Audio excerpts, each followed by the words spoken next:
just when you thought it was safe to go onto iTunes. This is Next Level Guy, the only website that makes self-development as fun as going to the movies. It's time to take the red pill and escape the Matrix.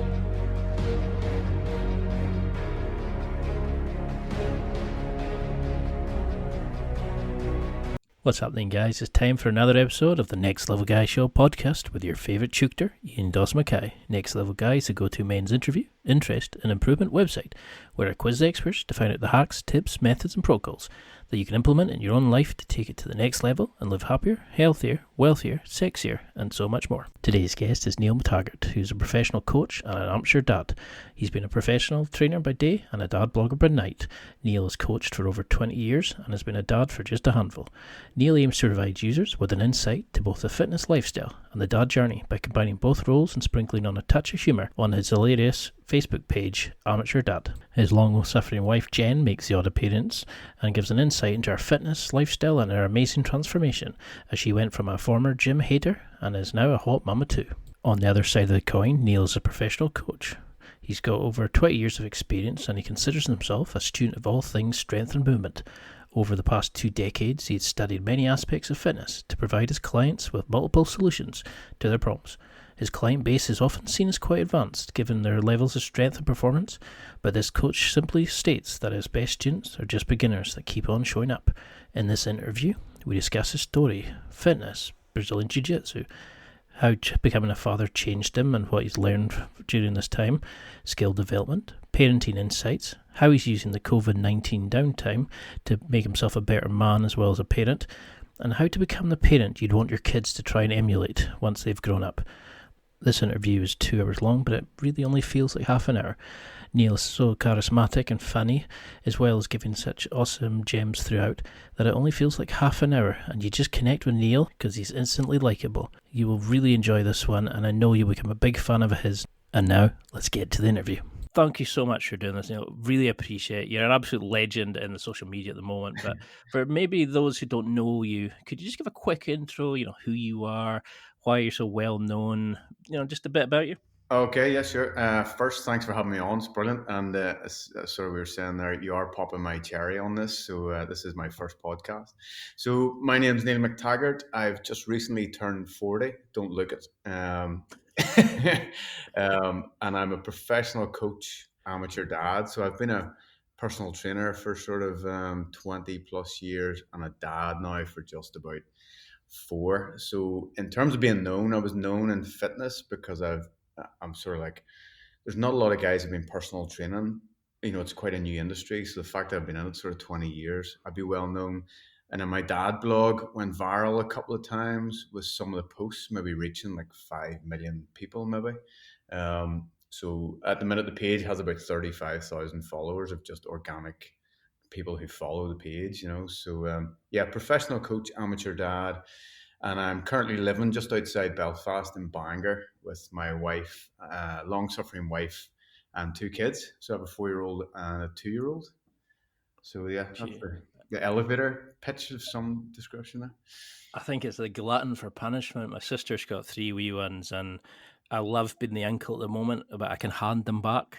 But I mean, is this how you seen your life kind of starting out? I mean, what did you want to be as an as a child? Did you always want to go into the fitness side of things? Did you always want to be married with the kids?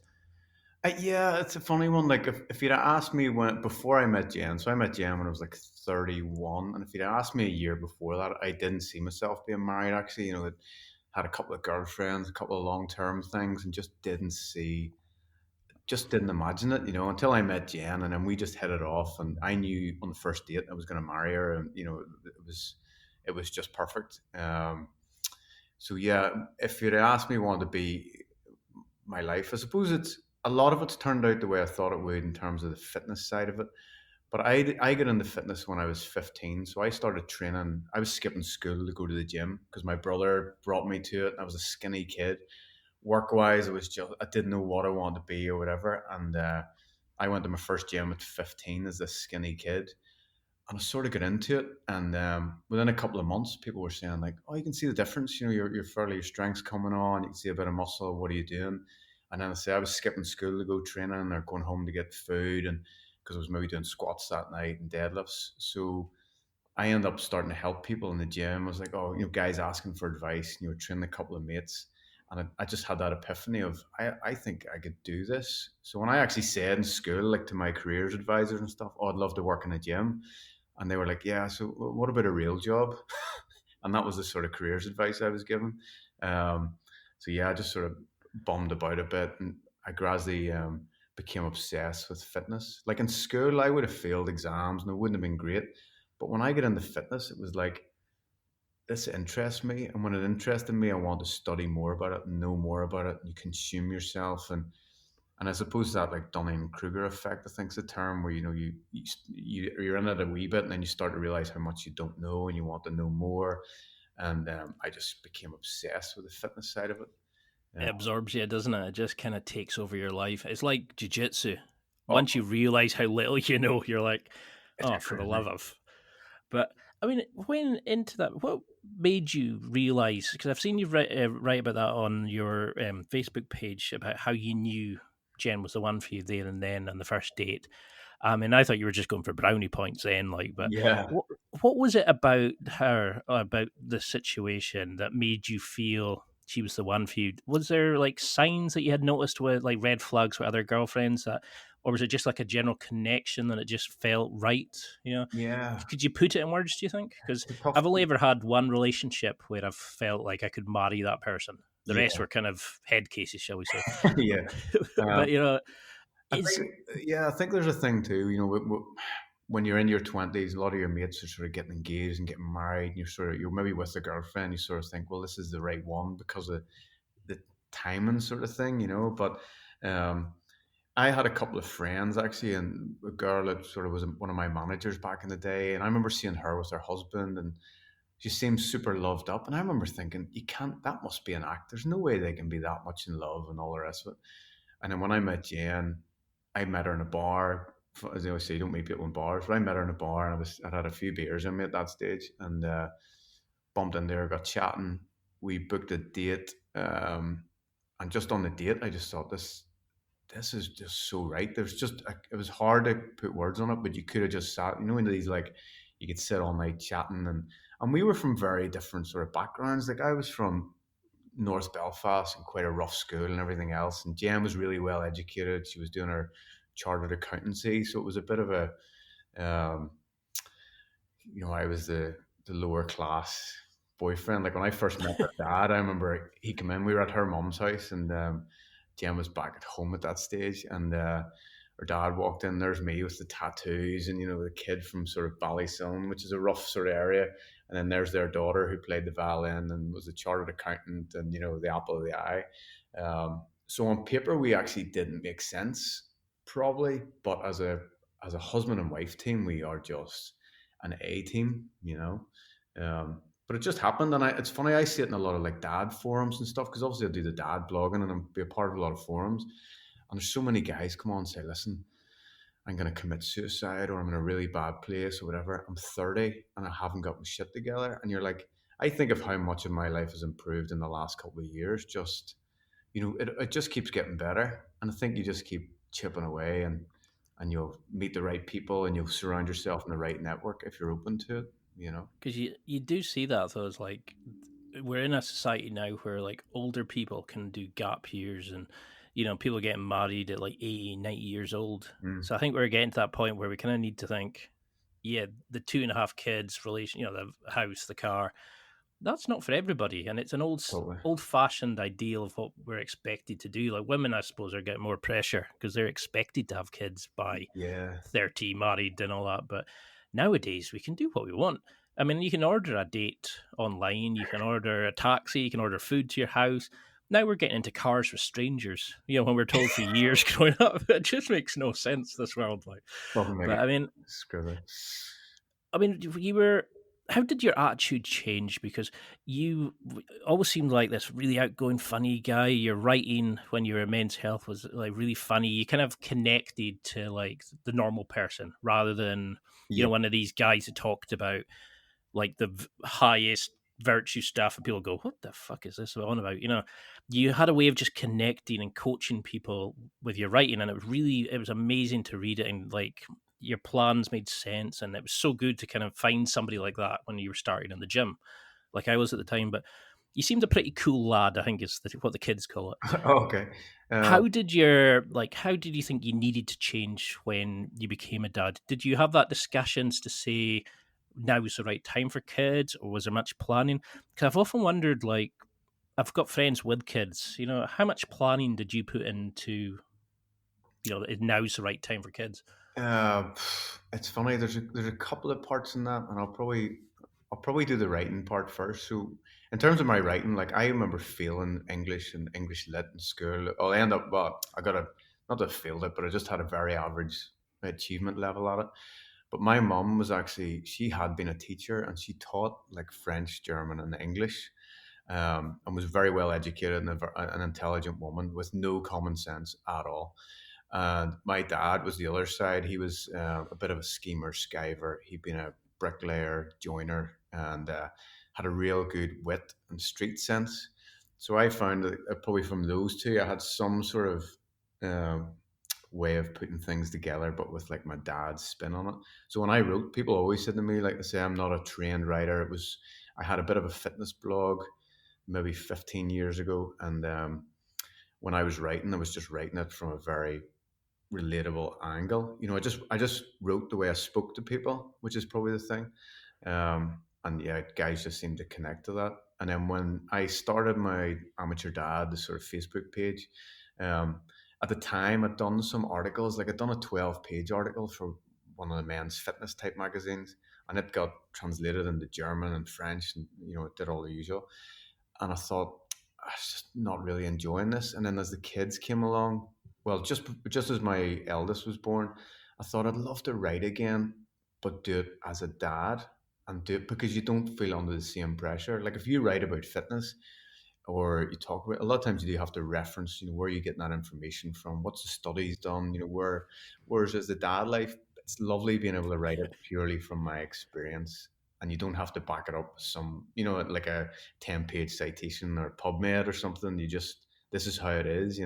So I love just the human element of what I do, whether it's training or the I dad. mean, it certainly comes across in your writing because when you read these like articles in, like Men's Health Journal, all these kind of things, they come across as like, oh, and if you take such and such amount of protein and it's like people don't talk. But when I listen to some of your conversations on like you and Jen or you and the kids on your page, people can relate because we've all got mental lives. Hmm. And you have these conversations, you go, Jesus, don't ever let that be seen outside. And then and it's like, don't tell anybody she said that. And when you go, oh, wait till you hear what my kid said, and it's, Yeah, yeah. I think it's so relatable, and it really comes across in your writing. And it's strange that you don't feel yourself as a writer because you're actually one of the best, right? Like you're easily one of the most connectable people, and I think that's why your page has become so successful. Yeah, like it's crazy. Like some of the comments I get, it's mad. Like there was a girl who messaged me on the page saying she was going through her cancer treatment and just she was sitting there in tears, laughing at one of the posts. I think the big thing for me is I know a lot of good coaches on paper, right, and guys who've done a lot of qualifications and they're on paper they look brilliant, but they weren't great in the real world. And I always thought, well, what makes a good coach? It's not what you know or what you think you know, it's how you communicate that to the person in front of you.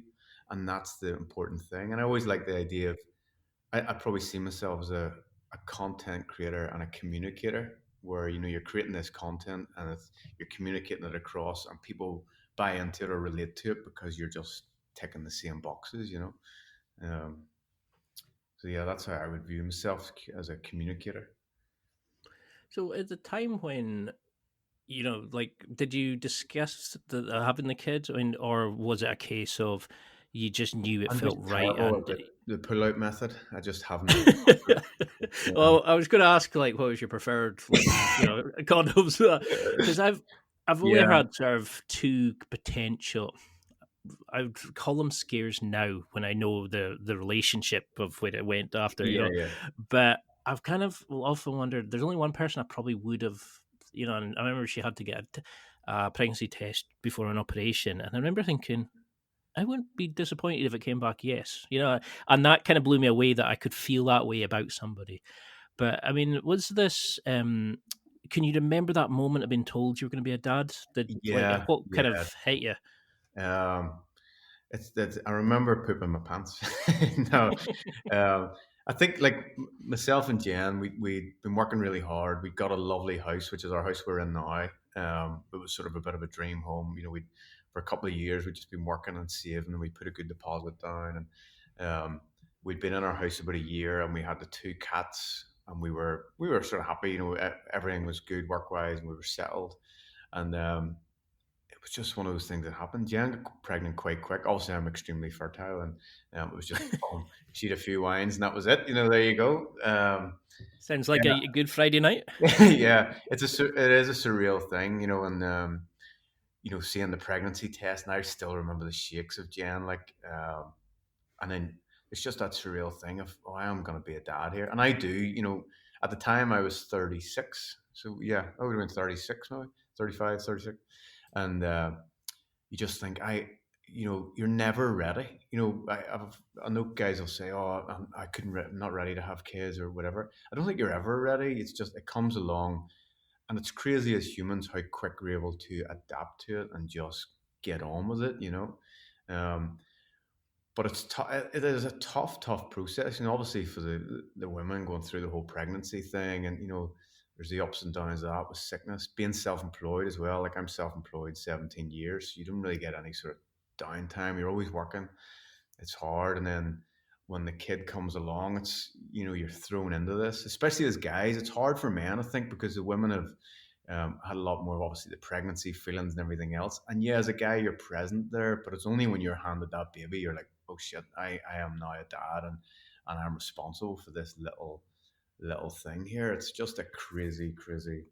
The second one, you don't really care. You're like, yeah, whatever. But the first one, it was, it's There's a that story in there's like the first one, it's like you have to have everything organic, you have to have like oh, goose feather pillows and all that. And the second one, you're like, pick it off the floor and get on with it. Just but deal and with all the photos, we have the photographs up of our eldest, and we did the swimming lessons and the baby yoga and all this sort of stuff. And the second one's out in the garden eating grass, probably as we speak. I don't even know if she's. I don't even know where she is. I might have to, have a look out the window. But it. Leave the door open for her in the middle of the night. She'll come back. We'll get there now. yeah. You can't tell I'm a second child, like. Yeah, I'm just saying, middle child, totally neglected, like. So you've got two brothers. I mean, have they got kids, or I mean, did you have any practice before this of being like? Because your brother's got a kid, I believe. Yeah, so my older brother, he had a kid who's now an adult. I think my nephew's probably like 19 now.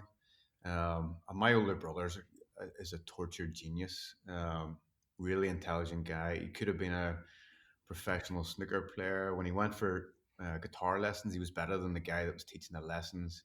He's owned multi-million-pound companies. He walked away from a company and ended up becoming a window cleaner for a while, just with stress. And he would have sold like paintings and drawings, and is just a very intelligent guy. So he now works in IT, and he has a son as my nephew, and then my younger brother had Crohn's disease, so he's sort of been up and down with that. It's been quite hard on him, and he now has two kids. So it's funny that the younger brother is a proper machine. He's in IT as well, and same idea. Could listen to a song and play it on the guitar, and he can sing, and just these talented bastards. So there's a bit of not so much competition, but I think we are all sort of tortured perfectionists. We're never good enough, and it's hard. You put a lot of pressure on yourself that, yeah, this is good, but I can make it better. And I think we've always been like that, just constantly striving to be better versions of ourselves. So yeah, two brothers, and my mum and dad are actually dead now this weekend. Sort of. Well, they would have been. I'm sorry to read that. I mean, it's Yeah. but one of my questions was about like do you feel like now when you look back at that, like the stuff that you went through as a kid, the parenting and stuff like, do you now understand why they maybe had told you off in a certain way or guided you in a certain way? Because you were saying that you were closer now to Jen's parents, and so, I mean, you mentioned on the blog about how you missed they didn't get the opportunity to meet Alex and that, and it's have you come to sort of did is can you come to peace with that at all? Is it something you struggle with now and then, or Yeah. So my mum, it was her birthday yesterday. She would have been 71, and she died when she was 63. And dad died 6 months after my mum. So there was 1 year, it was like 18 months where me and Jen got engaged. We'd moved house, changed cars, changed jobs. My mum died. 6 months later, my dad died. We got married 3 months later. Like it was just, jeez, a roller coaster? it was 18 months of just, it was like an adult quiz. Because I remember going to like the city hall to get like marriage certificate stuff and also leave in like death certificate stuff for my mum. And it was just like it was being interviewed to be an adult. You're just getting hit with all this sort of stuff. But it's funny, like I do think about my mom and dad quite.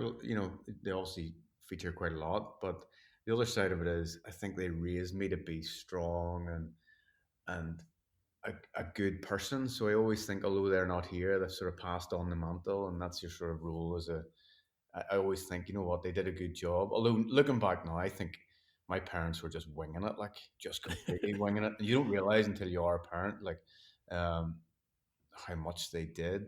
But yeah, I suppose it would be nice to see them again. And it's sad. It was become one of those things like when your parents die, you're on that conveyor belt and you see them nearly drop off the edge, and you become very aware of your own health and fitness and Mm. longevity. And I'm very obviously I take my health very serious, and I'm thinking, I'm 40 now, and 20 years ago I was 20, and that didn't seem that long ago. So in 20 years I'm Oh, 60. passes in seconds, eh? Yeah, and then in 20 years I'm 60, and my mom and dad died at 63, and I'm already. And then you start doing the maths, and you just think, you know what, I just need to enjoy as much of this as possible and just try and be as long around as long as possible. It's like when my mom and dad passed away, it did change a lot of my thought process regarding work and stuff. Like I remember my dad phoned me and says, it was a bit of a cats in the cradle thing. He phoned me and says, "Oh, we'll have to meet up and go fishing," because they were from Fermanagh originally, but lived in Belfast. He moved back to Fermanagh, which is a big fishing part of Northern Ireland. You've got all the lakes and everything. And he phoned me and says, "Oh, do you want to go fishing?" I'm like, "Oh, I can't. I'm working." And I was personal training at the time, so you're working 6 in the morning, 10 at night, Saturdays, whatever. And so I never got to go fishing with him. And it always felt like the tables had turned. He says, "Oh, you're always working." I was like, "But I have to. It's what I do." And so now I'm very conscious of the amount of time I spend with the kids is just totally different. So that's my Yeah. motivator is enjoying life and having time to enjoy it with the wife and kids. I mean, it's great. I mean, because you're definitely doing an awesome job, and they've obviously raised you right, and because you can see the love and the tension and the strong connection, I suppose, or love for the kids and for your marriage and stuff. Because when I grew up, I was littered with schoolmates who had broken homes, Mm. no father figure, stuff like that. But when I had three grandparents die of cancer within the same year, like All right. it crossed over a year, and that's why I remember seeing that was the first time I'd seen my mom and dad as people, not parents, Yeah. and that's when I kind of went and oh, and then but I could see them talking through the grief about, and they kind of understood things or discussed things, and you're kind of going, oh, they're just like us. They don't know, but they've got to be the strong person and the connection and stuff like that. And it's strange, in it is when you see your parent as a person, not just a parent, not as this like God in your life kind of thing. And Because it's really I saw my mum, I think, cry twice. Because mum would never, she always put on a brave face and was a bit of the rock of our household. Like, and one of those I remember was at my granny's funeral. Was the first I really saw her cry, and that was like wipe the tears and you move on and just get on with it. It was funny when my dad died. So he had a heart attack. Yeah, it turned out he had cancer, but we didn't know this until after. He had like bowel cancer, but he died of a heart attack. And he phoned his mate. He was having a heart attack at the time and says, "Listen, I need a lift to the hospital. I'm not well here." And as he was in the car, he turned to his mate mid heart attack. And this is my dad, Oliver. He said, "If anything bad happens to me, I'm going to come back and haunt you." To his mate.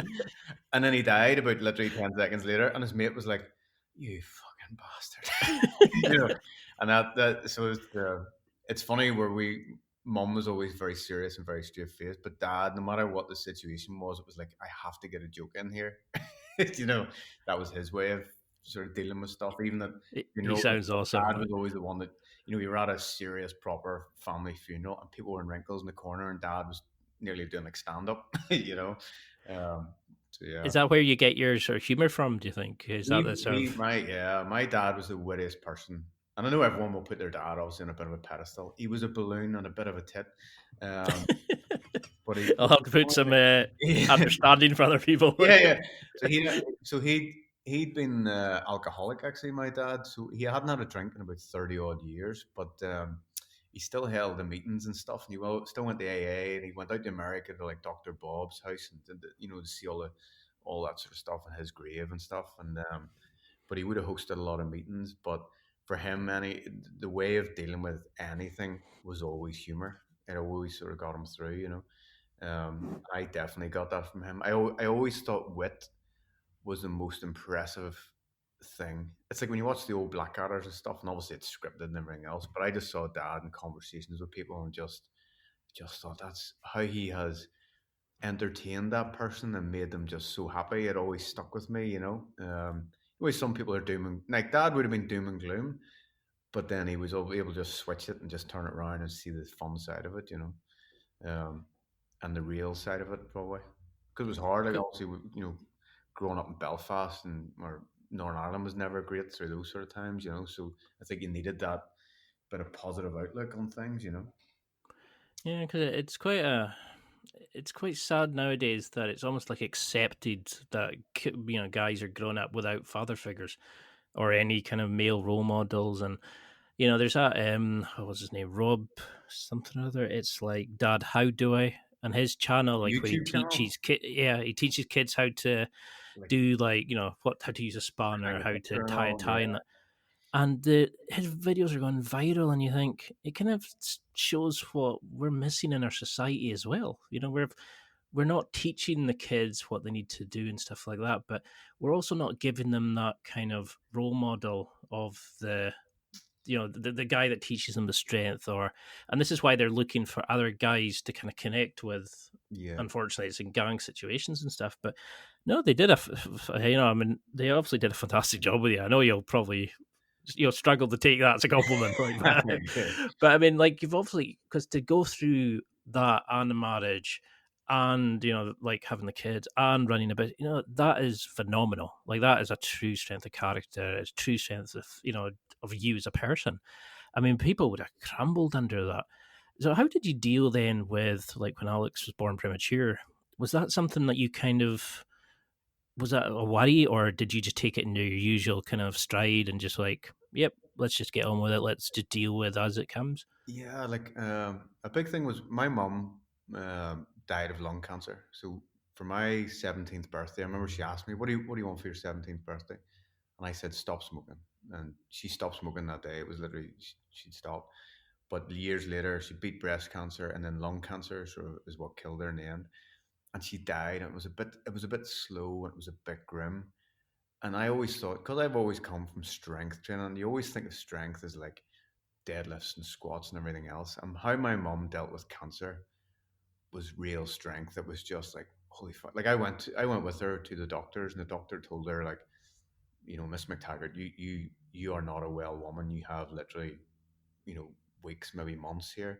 And just the way she dealt with it, as if, right, okay, so what are my options and what do I need to do? And it was just, and I was sitting there just going, fuck, like she's just been told she is gonna die here, and how she just dealt with that was just so impressive. And for me, it was always like you need to be just that strong person, even if it's just temporarily to get through a situation and then worry about it. But so yeah, when Alex was born, she was born premature. Not that it was early. It was a few weeks there, and she was born with. They have to put them on the wee sunbeds, and Jen had to stay in hospital for quite a bit because they're basically the way they go a wee bit jaundice, you know.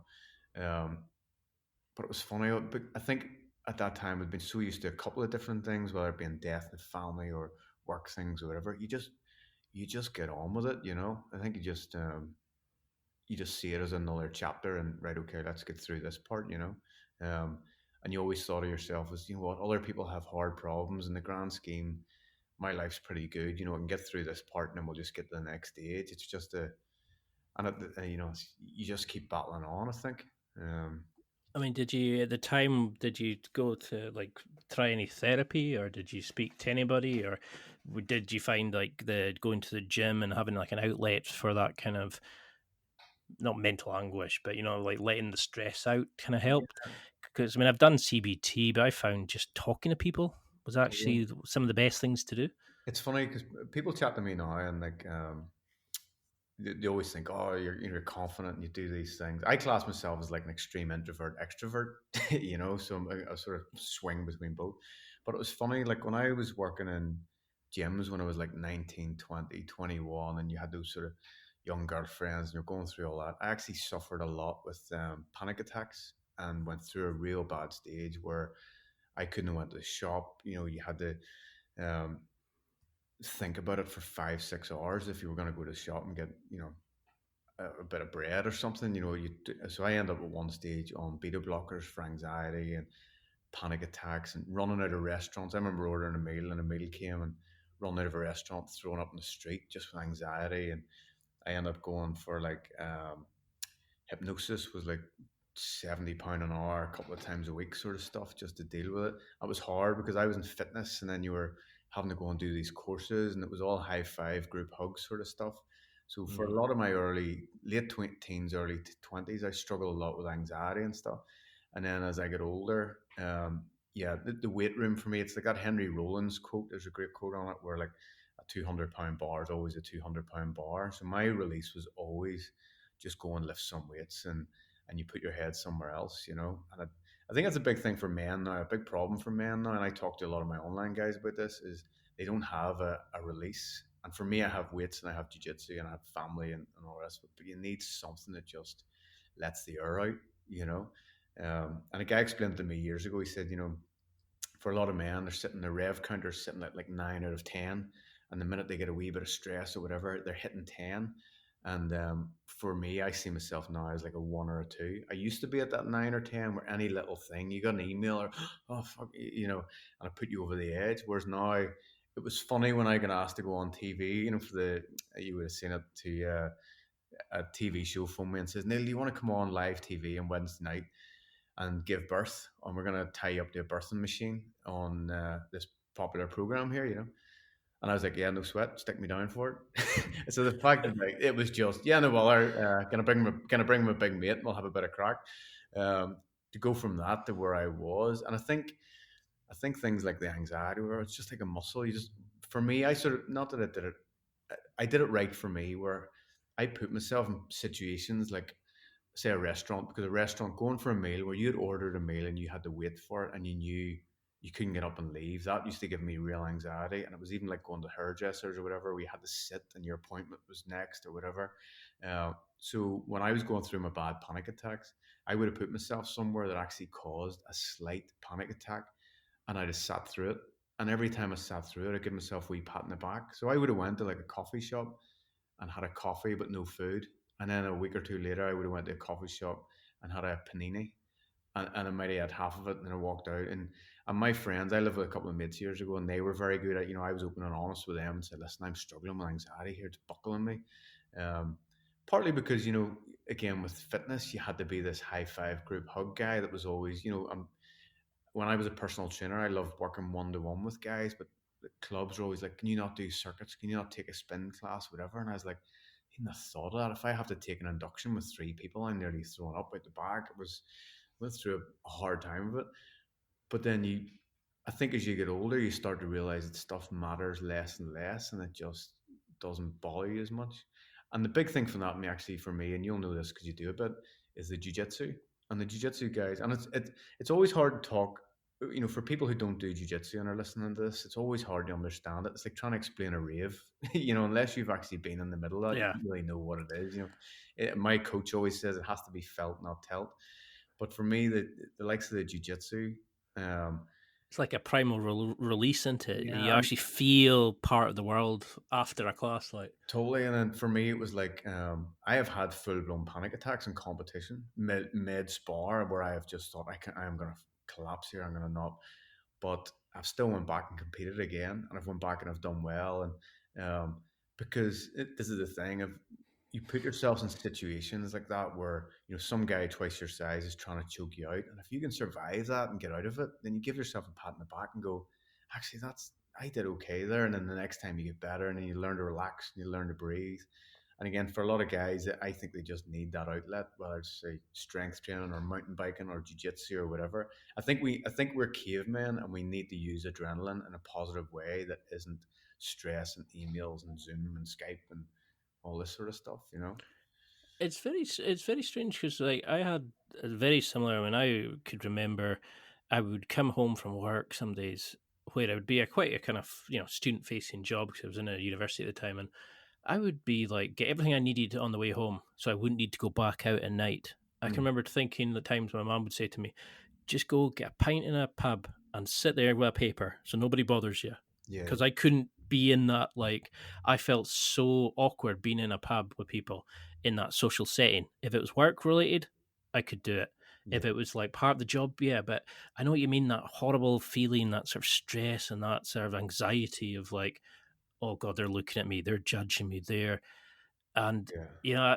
yeah, yeah, you found the right way rather than just doing the tablets all the time. I mean, I had Well, to try yeah. antidepressants for a while. I mean, did you ever think going down that road? No, I remember going to do it because I did a lot of fitnessy type courses when I was young, and I remember going to a course and I knew it was one of those ones you had to stand up. All these icebreaker things. You had to say, "Oh, I'm Oh okay," God, and you were doing it with back then. Half the people there were like Taibo instructors and circuits instructors, and I just wanted to help people understand strength on a one-to-one basis. That was just my bag. But the courses were always it was a personality test all the time, and it just wasn't me. And I remember the doctor had me on beta blockers, and I forgot them or forgot to take them, and then I was panicking that I forgot to take my tablets, and I thought I don't want to be panicking over panic. There's bound to be a better way to do this. So I did some of the say the hypnosis sort of stuff, and I don't sort of like you said at the start. I don't know if it was overly brilliant, other than you just got to chat to someone. Um, and that was just nice to sort of let it out. The other side of it is when you realize that other people have had the same thing. So when I started personal training, a lot of people would have said, "Oh, I'm on medication for my depression or my anxiety." I was like, "Hold on there. Everyone seems to have a hard time of it." It was near like Instagram before Instagram. Everyone looked great on the outside, but there was that underlying sort of yeah. problem. Crumbling. And it It's like painting crumbling brickwork. It totally, looks okay for a wee bit. yeah, totally. So when I mean, going from that to be, I mean, that change, that transformation alone is amazing. Some people just hit the drink and drugs or don't go out again, or they kick off and go into violence. If they start bullying people to try avoid any sort of connections, and there's people can go all down these dark paths. But then you were put in one of the most stressful situations where you went through the very unfortunate deaths of your parents. You then had the marriage, then you had the birth of your kid, then you had the business around. Well, I think it was 2000 you started. How did you deal with that then? Did you use the teachings from the sort of panic attack situations to kind of know, right, I need to keep a routine of being healthy, I need to be set everything up for the birth of the child, but I also need to make sure that I'm doing my strength stuff, I'm doing the jiu-jitsu, how do you make sure, like for new dads listening, how did you make sure that you had your life set up to avoid slipping back and Yeah, needing, struggling at that point? totally. Because you've done an awesome, you're running a business with two kids. That's mental, Yeah, especially. I think a big part. My older brother struggled bad. We all, like my dad and my older brother especially, struggled badly with like the panic attacks. And I remember my older brother stopped drinking and smoking. I've never smoked or anything, but he stopped drinking and smoking on like the same day and went for like 7 years. And he would have trained. Jeez, Yeah, he would have trained like twice a day, and he was a total machine. And then he went away on holiday and had a sip of beer or something. Then by the Monday he got back, I think he was on 60 fags a day and a bottle of vodka for breakfast. And just the extremes. So for us, my dad had permanently told us, "Oh, you're just like me. You're addictive personality." And I don't know how true an addictive personality is, because someone else said to me, it's just, you just get told that and then you start to believe it yourself. So for me, I always thought, yeah, I do have an addictive personality, but I always sort of aimed it towards health and fitness. So for me, it was nutrition and stuff, and just studying and training. Um, and I used to own a gym actually with a couple of mates years ago, and we were doing a lot of hours. And I remember doing a lot of hours and thinking, I can't, I have to improve my nutrition here, because you're maybe living on coffee and sort of a bit of sugar here and there just off the cuff to keep you going. And like for me now, I am busy now and I've got a lot going on, but my nutrition and training are so good. I just feel like I can deal with anything. Like I'm maybe up, I was up 5:30 yesterday morning doing sort of online stuff for my online clients, because I can get a couple of hours in before the kids. And then last night at maybe 10:30 was doing a YouTube video, um, just on training sort of stuff. So, but I find it's just, you just get into the way of it. Um, So how did like a lot of people read all these parenting books and these Oprah book clubs and all this kind of stuff. And how did you establish that kind of routine? Did you kind of just let things naturally fall their own way? I mean, because kids need that set structure and the routine, and they need to know when they're getting their snack, and they need to have their playtime and all that kind of stuff. So how do you fit that around like your clients and your day to day stuff, and just making sure that you get your own time to go to the gym and stuff? Because you do jujitsu, strength stuff, but then you also teach clients, and then you've got to have your sort of date nights and all this kind of stuff. yeah. How did you figure all of that out? Because that makes me just my head hurt just thinking about it. But you're living this. Well, my wife's gonna laugh when she listens to this. She goes, "What date nights? What date nights are he talking, what's he talking about?" Yeah, it's funny. Like, so like I say, I always, when I was in my teens, it was all about training, and when I was in my twenties, it was, I became a personal trainer in like 2003, and I changed from a fitness instructor, and it was always about getting in good shape and working for the magazines, and I wrote the ebooky type stuff. And then when I hit my 30s, I was doing a lot of calisthenics and training, and just still learning everything about training. I said, gym with a couple of mates. I ran a nutrition course at one stage. I tutored a wee bit in sort of Dubai and Abu Dhabi. And when I hit my 40s, I says, you know what? When I hit my 40s, it's all about work-life balance. So I was 40 in April, and everything was about getting my work-life balance set up to live the dream. So I do live the dream, and I'm people say to me now, like, what are you going to do when you grow up? I'm like, I'm 40, you know? So my average day is sort of, I would get up in the morning, maybe do some online work for my online guys, um, do a wee bit on the iPad, do it on the computer, have maybe a bit of food, and then I have a couple of clients come and train with me in the morning. So I actually combine. I just says, you know what, these guys will, they're going to train with me a couple of days a week. I'll have a retainer set up for them. One of them actually is a British hairdresser. He won it 3 years. He's climbed Everest, and he's a gay guy in his 60s. One of my top friends, a true gent, and he trains me. And then my other training partner is a South African world champion kickboxer who also does jiu-jitsu. He won the Europeans a couple of times, and he owns a That's a couple bit of. of a mix. So these, it's funny because one of them's, like I say, the 60-year-old 5'6" her salon owner, and the other one's a 6'3" South African kickboxing weapon. That's my two training partners. So I train with them in the morning, and I do a bit of daddy daughter time. Jen maybe trains, and then I'll take a couple of clients. So I still do a wee bit of one-to-one, but I have a gym at my house, so I have a couple of garages and converted the big garage. So I do a couple of clients, and then I go to jiu-jitsu. So when I was jiu-jitsu and regular, I was doing maybe 10, 12 hours a week. Um, I get back from jiu-jitsu and maybe take one or two other clients, and then do a bit of online stuff. So I now work. I will not take on any more new clients. That's me done pretty much with personal training, because I've got my regulars. I got my online business is good. And if, I would never put more business in front of family time. So to me, it's like someone wants in with me for an hour, but that's not, it couldn't pay me, because that's where I get daddy daughter time. We go up the reservoir, Mm. or me and Jen will go for a walk uh, with the kids around the block or whatever. So, and yeah, there was financial things had to happen there. There was a year or two where I did take a bit of a hit, where I bend like some my small groups that I used to train, or I just took out hours that I didn't want to work, and I knew jujitsu was such a good thing for keeping my headspace. And rather than going out on a Saturday night and getting drunk, I would rather go and spar with my mates on a Tuesday afternoon. So it just became a healthier pursuit, you know. And Jen totally sees it. She sees that when I'm strength training and when I'm jujitsuing, everything else falls into place. You know, you're a happier person. You're easier to live with. Um, so yeah, I have hit the sweet spot. Do you think it's sort of easier to have it now because the kids have a set routine? You know, they get up at a certain time. They have to have their bed. They have to have their bath. They have to have their playtime, their snacks, etc. Do you think it's easier to live that kind of life because you know that you have to fit around your other stuff around them?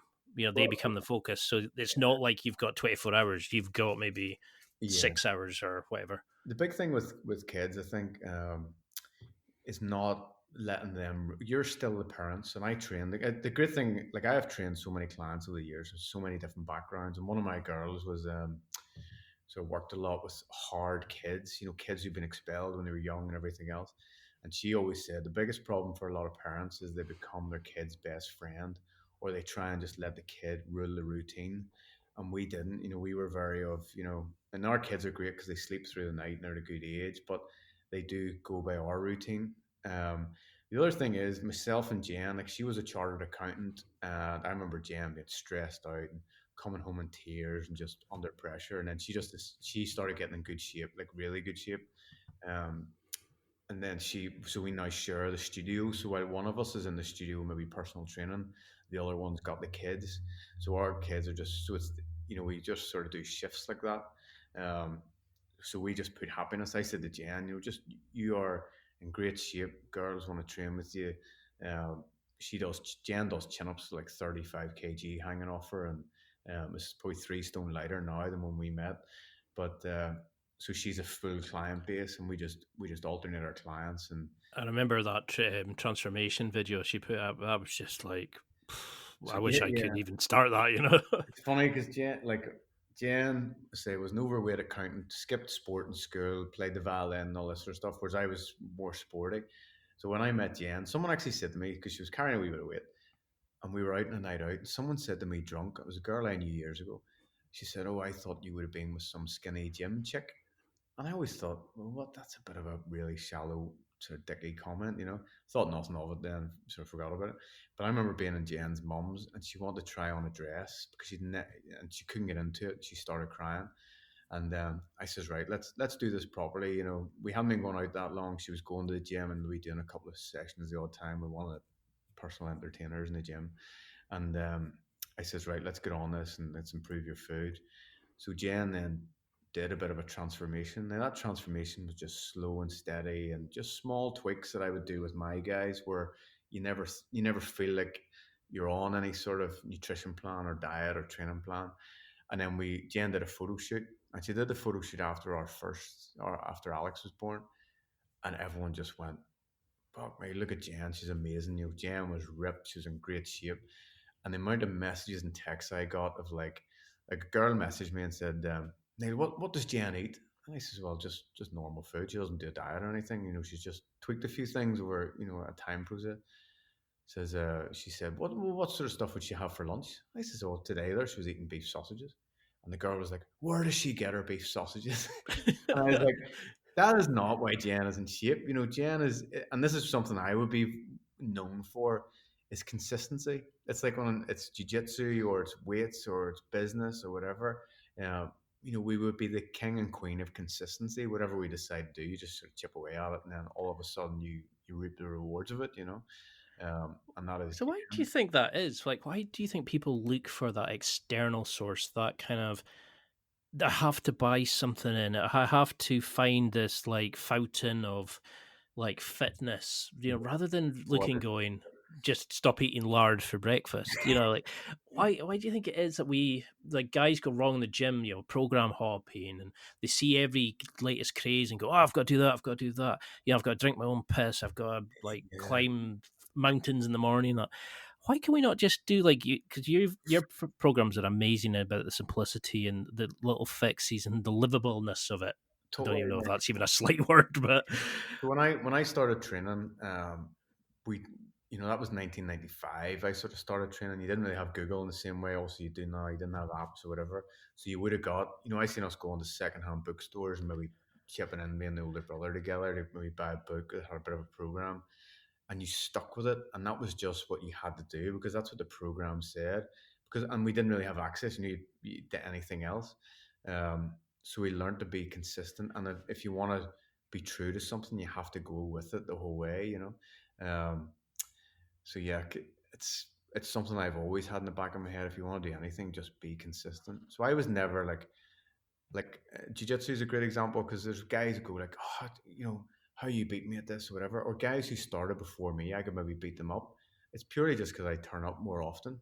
You just have to turn up more often. But I read a great quote before, and it said, if you tell people, say you're successful, and people ask you why are you successful, and you say, well, I did the little things small and often, and they all added up. Where if you tell someone today, if you want to be successful, do the small things little and often, they'll never believe it's big enough, you know.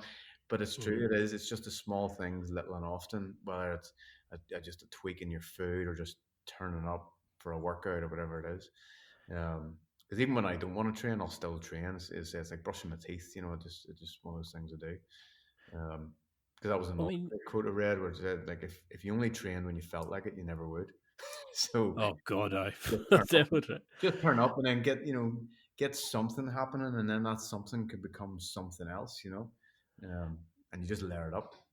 I mean, you seem to have like everything perfect. You've got the kids, you've got the wife that you adore, you've got your business, you've got the sweet spot of like clients and that. Now, most people would have been content in that. What was the inspiration then to create to create the social media platform? Because I love your reasoning for it, but I mean, could you just share? Because some people do it because they want to become famous and influencers and all this kind of stuff. What was your inspiration for starting it? So the big thing, yeah, and the big thing for me, if you want to start something, start with that you'll be consistent with. So when I was going to start Amateur Dad, I thought, I could start a blog, but that's more hassle because you have to log into WordPress, you have to do this, that, and the other.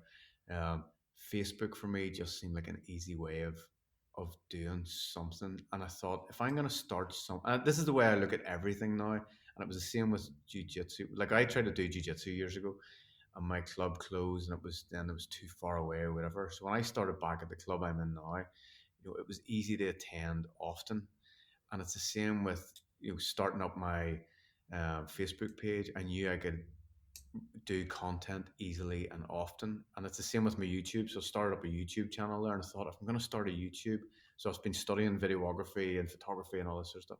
I thought if I'm going to start something, I'm going to start it with the idea that I don't finish it. So make it so easy that it's easy to do consistently. And then the other thing is with the likes of the dad blog there, the feedback's always so good. You get a lot of fun. Like I've had guys come up to me in the street because it's Amateur Dad now, but it used to be Team Dilf, and people coming up and going, "Oh, you're Team Dilf," and just at me in the street and stuff. It's just crazy. Um, that I you did. I did find that was an interesting original name when I seen it. I thought, oh, yeah, so he's going to find the social media dark spots pretty soon. yeah, but yeah, I get a lot of dick pics, or I did get a lot of dick pics and like fully spread bum pictures and everything, like prostate on show. So the Team Dilf was originally a joke. A guy said to me in jiu-jitsu, like he says, "Oh, there's Team Dilf in," because I just had my eldest, and I'd done a Facebook post on my normal Facebook that seemed to go down quite well with people, and everyone was like, "Oh, that's dead funny. You should start a page." And I thought I might start a page, and that's sort of where it sort of led on to. But it was also Daddy interprets little female, so that was the other sort of play on the. So I would have had conversations with Alex, obviously made up because she was only like a couple of months old at the time.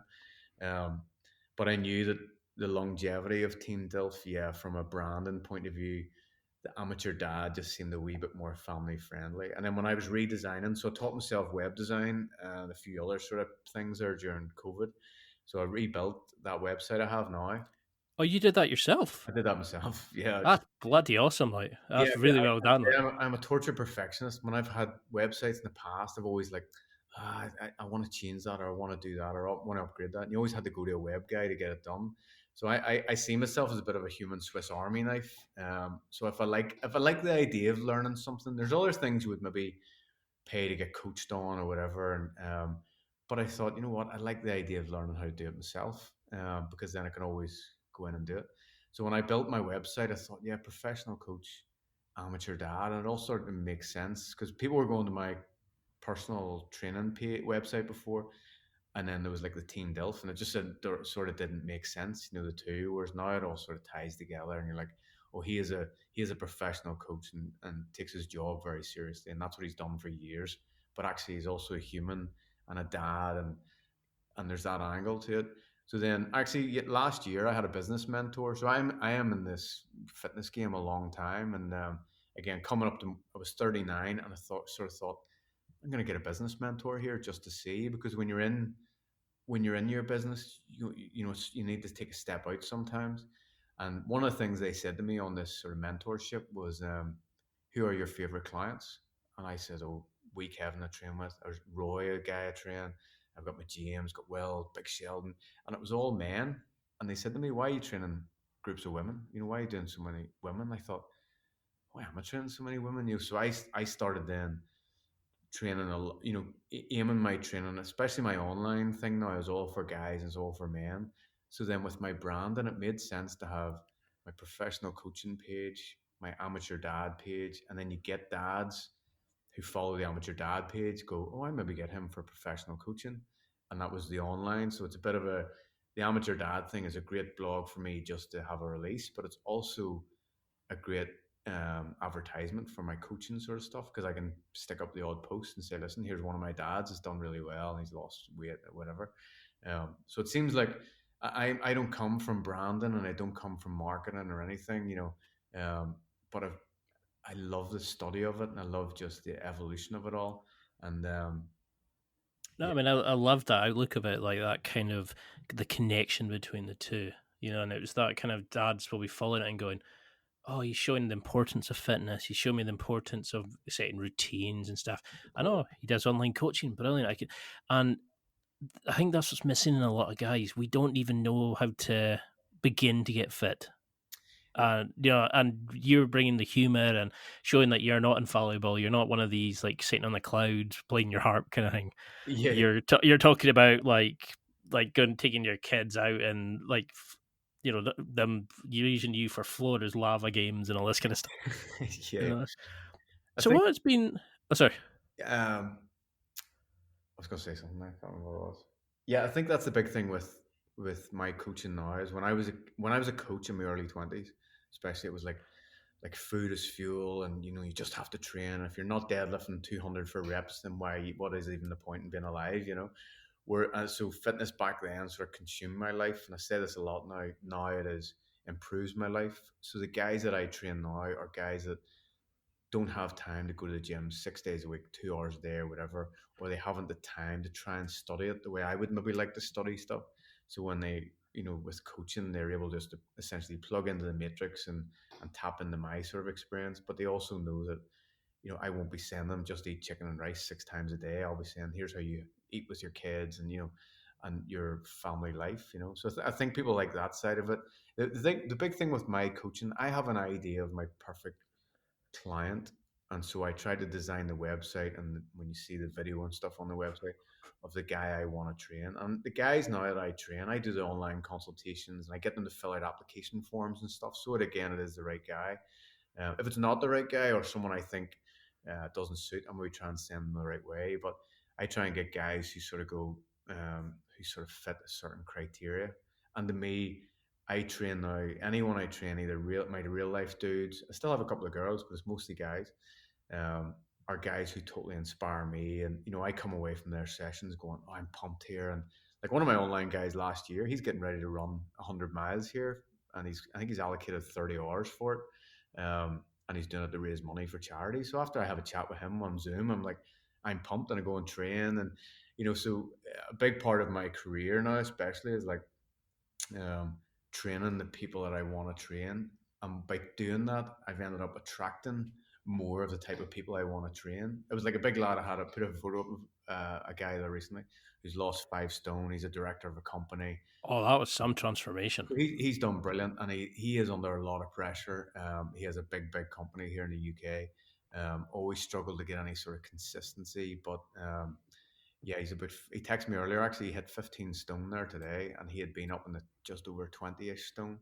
But because he's put his photo up on like his LinkedIn and stuff, then a couple of other guys who are in the same boat as him have messaged me, and then I got them started. So where I used to train an army of people and tried to please everyone, now I've decided who are my favorite people I want to train, and what is the best system for them to do. So it's nearly like I've developed an online steak restaurant, and if someone comes to me wanting the vegan option, I'll send them somewhere else because I'm like, no, this is I only deal in this steak. Do you know what I mean? And I think that's a big part of businesses now. I suppose everyone tries to please everyone, whereas I'm just very aware of, you know, do what I enjoy, and the rest sort of looks after itself. And your what's that they say? Your vibe attracts your tribe, essentially. I love that actually, because that's something I It's a struggle with. women Like somewhere, not mine. I kind of just throw stuff out and just hope like my social media, I would get murdered by like a social media manager. I have no idea what I'm doing social media stuff. People keep asking me, "Oh, how are you not more well known?" It's like I have no idea. I post it out and I hope it gets somewhere, like you know. But I suppose that's the thing, isn't it? It's like you can't be a master of all things. You have to have people you can rely on and people you can go for the support network and stuff. But do you think you're because through the social media, is this kind of strengthened your relationship with Jen? Has it made helped you make sense of what the kids do by people commenting on it and seeing that it is normal for what they're doing because people are relating their stories with their own kids?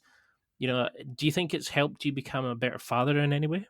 Yeah, and this is the thing, like, and I hope when people read like my amateur dad blog, and it sort of gives them a bit of an insight that it's not perfect. And a lot of people have said to me because in a lot of ways they might look and say, "Oh, this guy's happily married and all the kids and everything else," and then you do put up stuff that's maybe they go, "Oh, I didn't realize, you are actually sleep deprived and everything else." I remember walking into jujitsu, and I just had my eldest, and a friend of mine stopped me and said, "Oh, kid and everything," and we're just a bit of chatting. And he sort of leaned in and said, "It's shit, isn't it?" And I went, "It is shit." Because, and this is a thing, and it's hard to say, to be honest, because when you're a new dad, now the other people will relate to this sort of stuff, and you can't say it, but because you're not allowed to say it. But when you have your first kid, it is hard. You don't realize how selfish you were and how much you enjoyed your own time, and all of a sudden now you're sleep deprived. You have to work to someone else's routine for a bit. Um, and it's hard, and you're not allowed to say it's hard because there are other people who are, whether they've lost kids or they're trying for kids or whatever, you should be constantly grateful and everything else. And it's always hard to say, listen, I'm not playing down your situation or anything else. I'm just saying it is hard, as a new parent. And I don't think anyone really, because anything you read online is just, oh, you've just had your first kid. This is amazing that your life will grow and everything else. But it's a hard slog. And those sort of first 4, 5, 6 months are hard work. Now, don't get me wrong, I would never change it, and I absolutely love my kids. But it's just, I think when someone, like when he said to me, "It's shit, isn't it?" There was something just clicked with me of like, it is hard, and but no one ever says that until you're a dad, and yeah, say you have to be, you always have to be seen to be constantly grateful for it, and you are, but it's a hard time. There's that famous quote. I can't think who said it. It was something like, "If you haven't told your kid to fuck off at least 34 times a day, you're lying or you're a witch." It's just, Yeah, totally. and you never think of your parents kind of going, "Oh, will you shut up?" or "Will you go play outside? Just get out my sight." Totally. When you're a teenager, you get told that all the time, but you never. But that's the thing. You always think everybody's so magical, and I think that's what I think I love about your stuff. It's you're showing guys who are new dads, but also dads who are current dads, but dads who people who are maybe talking about it, the joys, but also the scary side of kids. You know, the kind of they're teaching you about kids before we go through it. I think that's what you need. A lot of guys is to see the I think this is the thing, if if people like me don't say that it's shit and it's hard, then some dad could be having his first kid today, and everywhere he's read, and everyone has told him it's amazing, you'll love it, blah blah, and then he's a week or two in, maybe working shifts, sleep deprived, and could be considering, all sorts of like, you hear guys commit suicide and all sorts of stuff because no one's just being honest with them. And I think that's the problem with the world at the minute. You can't be honest without being judged for being honest. And Mm. um, so Well, I it's like women with postnatal depression. They're always totally, told like, "Oh, you're it's a not allowed to have it. miracle." Yeah, it's nearly like, yeah, how dare you have postnatal depression because you've got this beautiful, wonderful child. It's like, I'm not saying it's not a beautiful, wonderful child. I'm just saying these are hard struggles, and if people just give everyone else less of a hard time, we're all humans on a spinning ball going through the world, through the atmosphere here. It's just be nice to each other. It's yeah, And that's the best thing about it. It's like you show the joys, but you also show the bad bits about like the kid putting cat litter in your washing machine, and no, all the strange things they do, and the questions they ask. I mean, I've got three. My sister's got three wee ones, so I've got like two nieces, two nieces, two nephews, and a niece, and the stuff they ask you, and the queries, and it's the why, but why, but what's that? No, why, and you're kind of like, oh God Almighty, I'm so glad when I can hand them back, but I yeah. like being.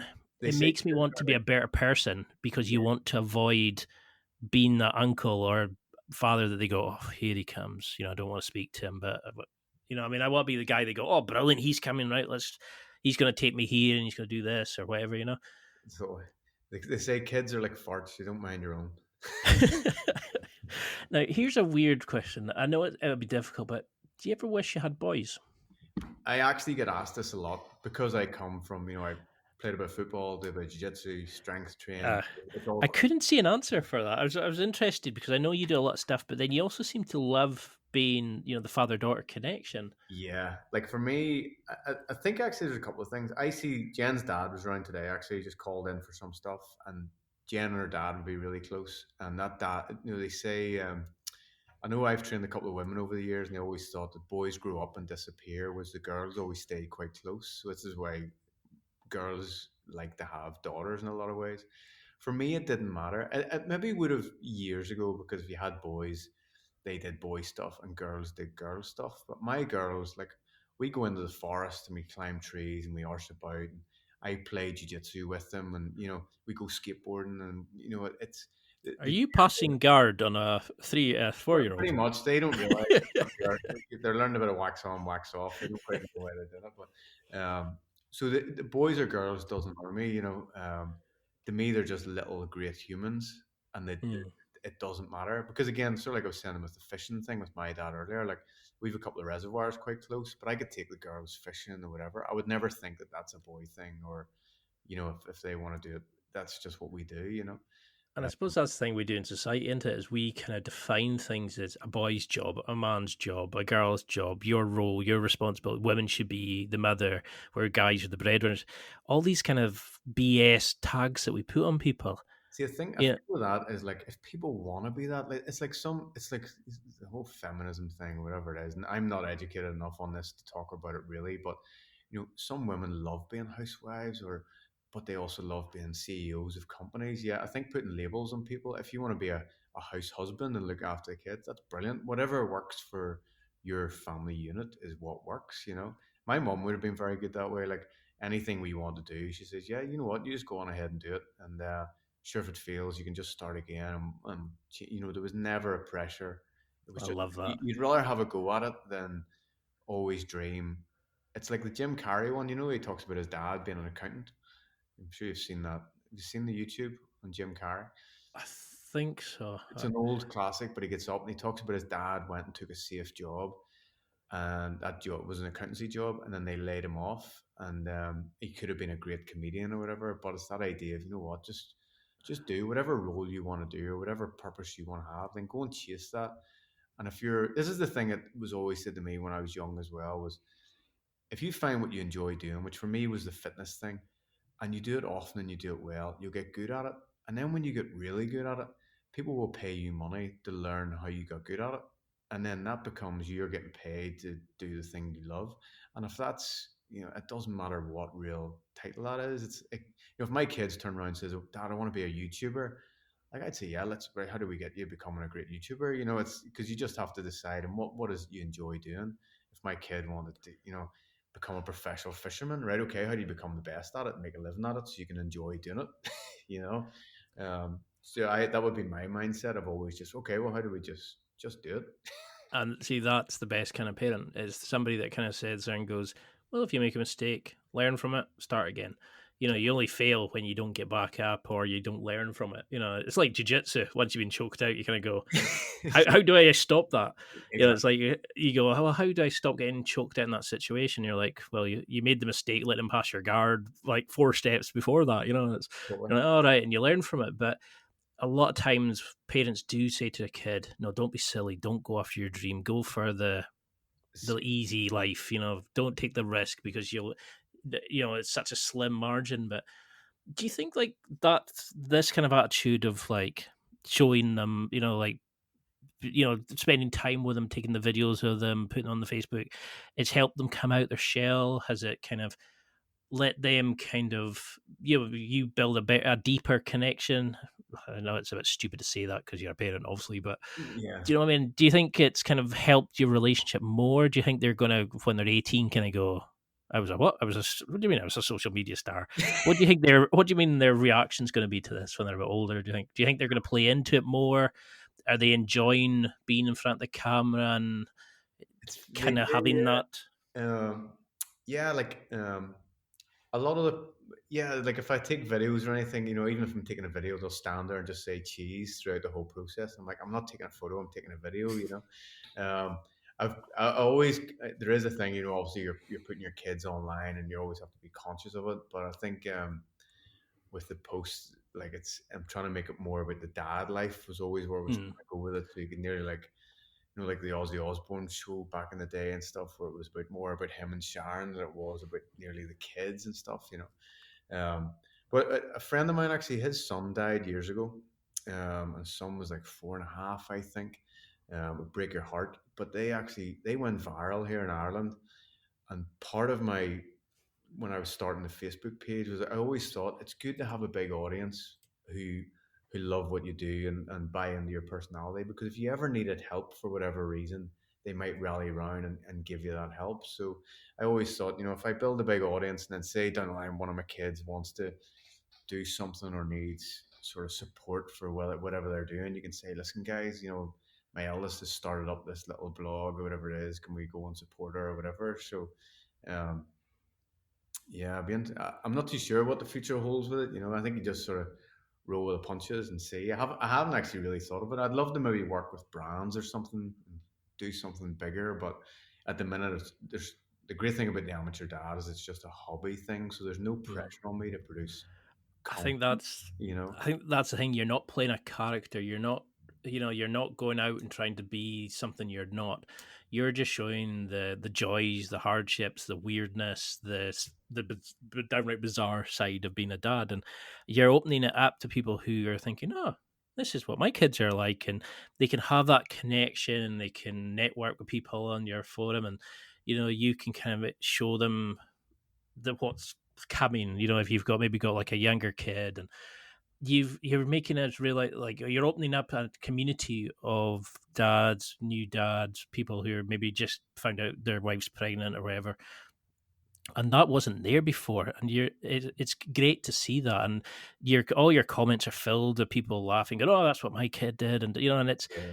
I think you're giving people that outlet who are maybe at home with their baby for the first time, going, "Oh my god, what do I do? This is so fragile." They can see somebody that's gone through it and getting that experience. I mean, do you think it's helped strengthen your connection with Jen during this time? I mean, how do you keep this a romance side of it? You know, is there romance? Yeah. Because I remember my sister saying, she goes, I was like, "Oh, did you get a jump?" Because it was like her birthday, you know, this morning taking the mic, and she's like, "It's my birthday, not his." And I was like, "All right," but I see a lot of people kind of just seem to adopt the parent life. They kind of forget it's the relationship with them as well and their own time. Do you find there is time to go off and do stuff on your own? It's funny actually. Someone messaged the page, offer me like a complimentary night away for me and Jen, just because of a big audience. They says, "Oh, sure, come on." So the odd time you'll get these sort of things, but it's hard not as parents to sort of say, you know what, if we get through this next 6 months, and then we'll be able to do such and such, or get just another 6 months. You're constantly pushing it forward. the big thing for me and Jen, like I am useless when it comes to romance. I'm just not good at it. But I think the most important thing I would say this to my daughters as well, is to marry the right person. And then it just works. There's so many, say, dad forums or whatever I'm on. You read some of the stories and you just go, why are you in that relationship? That is not the person you need to be with. And, Mm. say when I met Jan, so our life is easy because we, we, we started a family as the two right people to do it, as opposed to having a band-aid baby for a poor relationship or whatever. And That's a scary thing, isn't it? People think a baby will actually save the relationship, or yeah, they want to have a baby and they'll just pick the first guy that's really. available, kind of thing. And unfortunately, there's a lot of that here. I mean, nowadays with the future of our kids, they're going to be the next generation who are expected to learn how to code, how to use YouTube, and all this kind of stuff. And at the moment, we can't even get some parents to be able to not smoke during pregnancy, not, Yeah. like, to be there for their kid or to chat to them and explain why they shouldn't be going to McDonald's for breakfast, or like, that they cannot ask questions if they struggle. And we're still struggling in that aspect of it. So I think this is why your sites are really good, because you're showing people you can be a parent, but you can go and get in shape, you can be happy, you can be in a happy marriage, that you can be a good parent. You don't need to give up your career just because you want to do this. I mean, you built a business, a thriving business, and now you've built a hobby, which I think it was something like a couple of 100 million have seen it already. I mean, that's phenomenal. Do you still look at it as a hobby, or Yeah, would like you want to do it? the amateur dad thing just grows and grows. I say some of the posts would reach millions, but because it's on Facebook, Facebook just stunt everything unless they want you to pay essentially for advertising, and I don't. The odd time I might boost a post for a fiver just to see what it does, but yeah. So some of the posts have went viral and stuff, and it's crazy. But a lot of guys, sort of like we were saying earlier, people will set up YouTubes and Facebook and blogs with the pure idea of trying to make money. And that for me was never the thing. It was always produce content, you enjoy doing it. It's like my YouTube at the minute. Actually did a YouTube and course there during COVID, because it was just firing courses, different courses. And I did a video editing course, I did a videographer and a photography course, because I just find cameras and photography quite interesting. So I set up a YouTube where I just thought, well, I can get to play with cameras here and buy new lenses and stuff, but I'll also give out some fitness tips. Now that YouTube channel can end up growing and becoming monetized, and it's the same with my dad blog, but it's not what I set out to do. And I think that's the big difference with what I've done is, you set out with the idea of creating content, providing value to people. Sort of like the same with your podcast. It's just one of those things. You're interviewing guys who interest you, and then you create loads of content, and then all of a sudden it's a big thing. So for me, it's the same with my Facebook page and like some of YouTube. It's just create the stuff you want to enjoy, and if it makes money down the line, brilliant. I shot myself in the foot actually a couple of times years ago, because I did have a fitness blog, maybe 15, could have been 15 odd years ago, and I gave it up because I ended up busy with the magazines, and I've had a few sort of things like a YouTube channel 15 years ago that I gave up, and I wasn't consistent with it. But I always had the idea in my head, oh, maybe set something up that will make money. Whereas now I don't think that way. It's just do the enjoyable thing, and if it makes money, brilliant. And if not, it's still, you've enjoyed it. It's been a rewarding process that way. Well, now would seem a great time to talk about affiliate products. There are millions of potential products to buy, so how do you know which ones are worth your hard-earned money? Simple. You go to www.nextlevelguy.com/affiliates and explore the products and services I recommend that will transform, improve, and evolve your life. I've set up some awesome deals with some amazing companies here. I will only recommend products I've tried or believe in, and all reviews are 100% honest. This is where I put the special offers, listener-exclusive deals, and discount codes that I am sent. There really is something for everyone here. It doesn't matter if you're buying for yourself, buying for a special person in your life, a special occasion, or whatever it is, you can find whatever you need here. Wide range of companies showcased on the page. Companies that will make you a better athlete, a better lover, a better man, better in all aspects of your life. You can access the page by going to www.nextlevelguy.com/affiliates or by clicking on the affiliates deal in the blue ribbon at the top of the website homepage. Note that I do not receive any information on you or whatever it is you buy. The company sent me a small thank you. It's a small commission for sending you to shop with them on my links. This does not inflate the price you pay and usually allows me to help showcase cheaper options that if you bought directly, as the affiliates are usually allowed into special deals, lower prices, and so much more. All your information is kept safe and secure with the company that you purchase from, and nothing is shared with me, so have at it. Finally, I would just like to say that if you do use any of my links, I just want to say a massive thank you, as I tend to use the money to make this podcast bigger and better, and I really appreciate your trust in my recommendations and being a fan of this show and trusting me enough and enjoying it that much that you want to use my links to purchase the goods that I recommend. Now, let's get back to the interview. I hope you enjoy this one.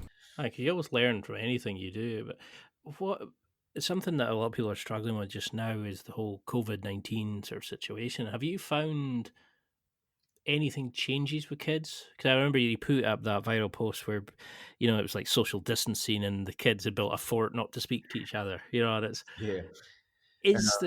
does things change with, how have you adapted through this time? I mean, have you found anything really changed? Do the kids just kind of go, oh, I'm not allowed I can't go to the park. Oh, can I draw a picture instead? Or Yeah.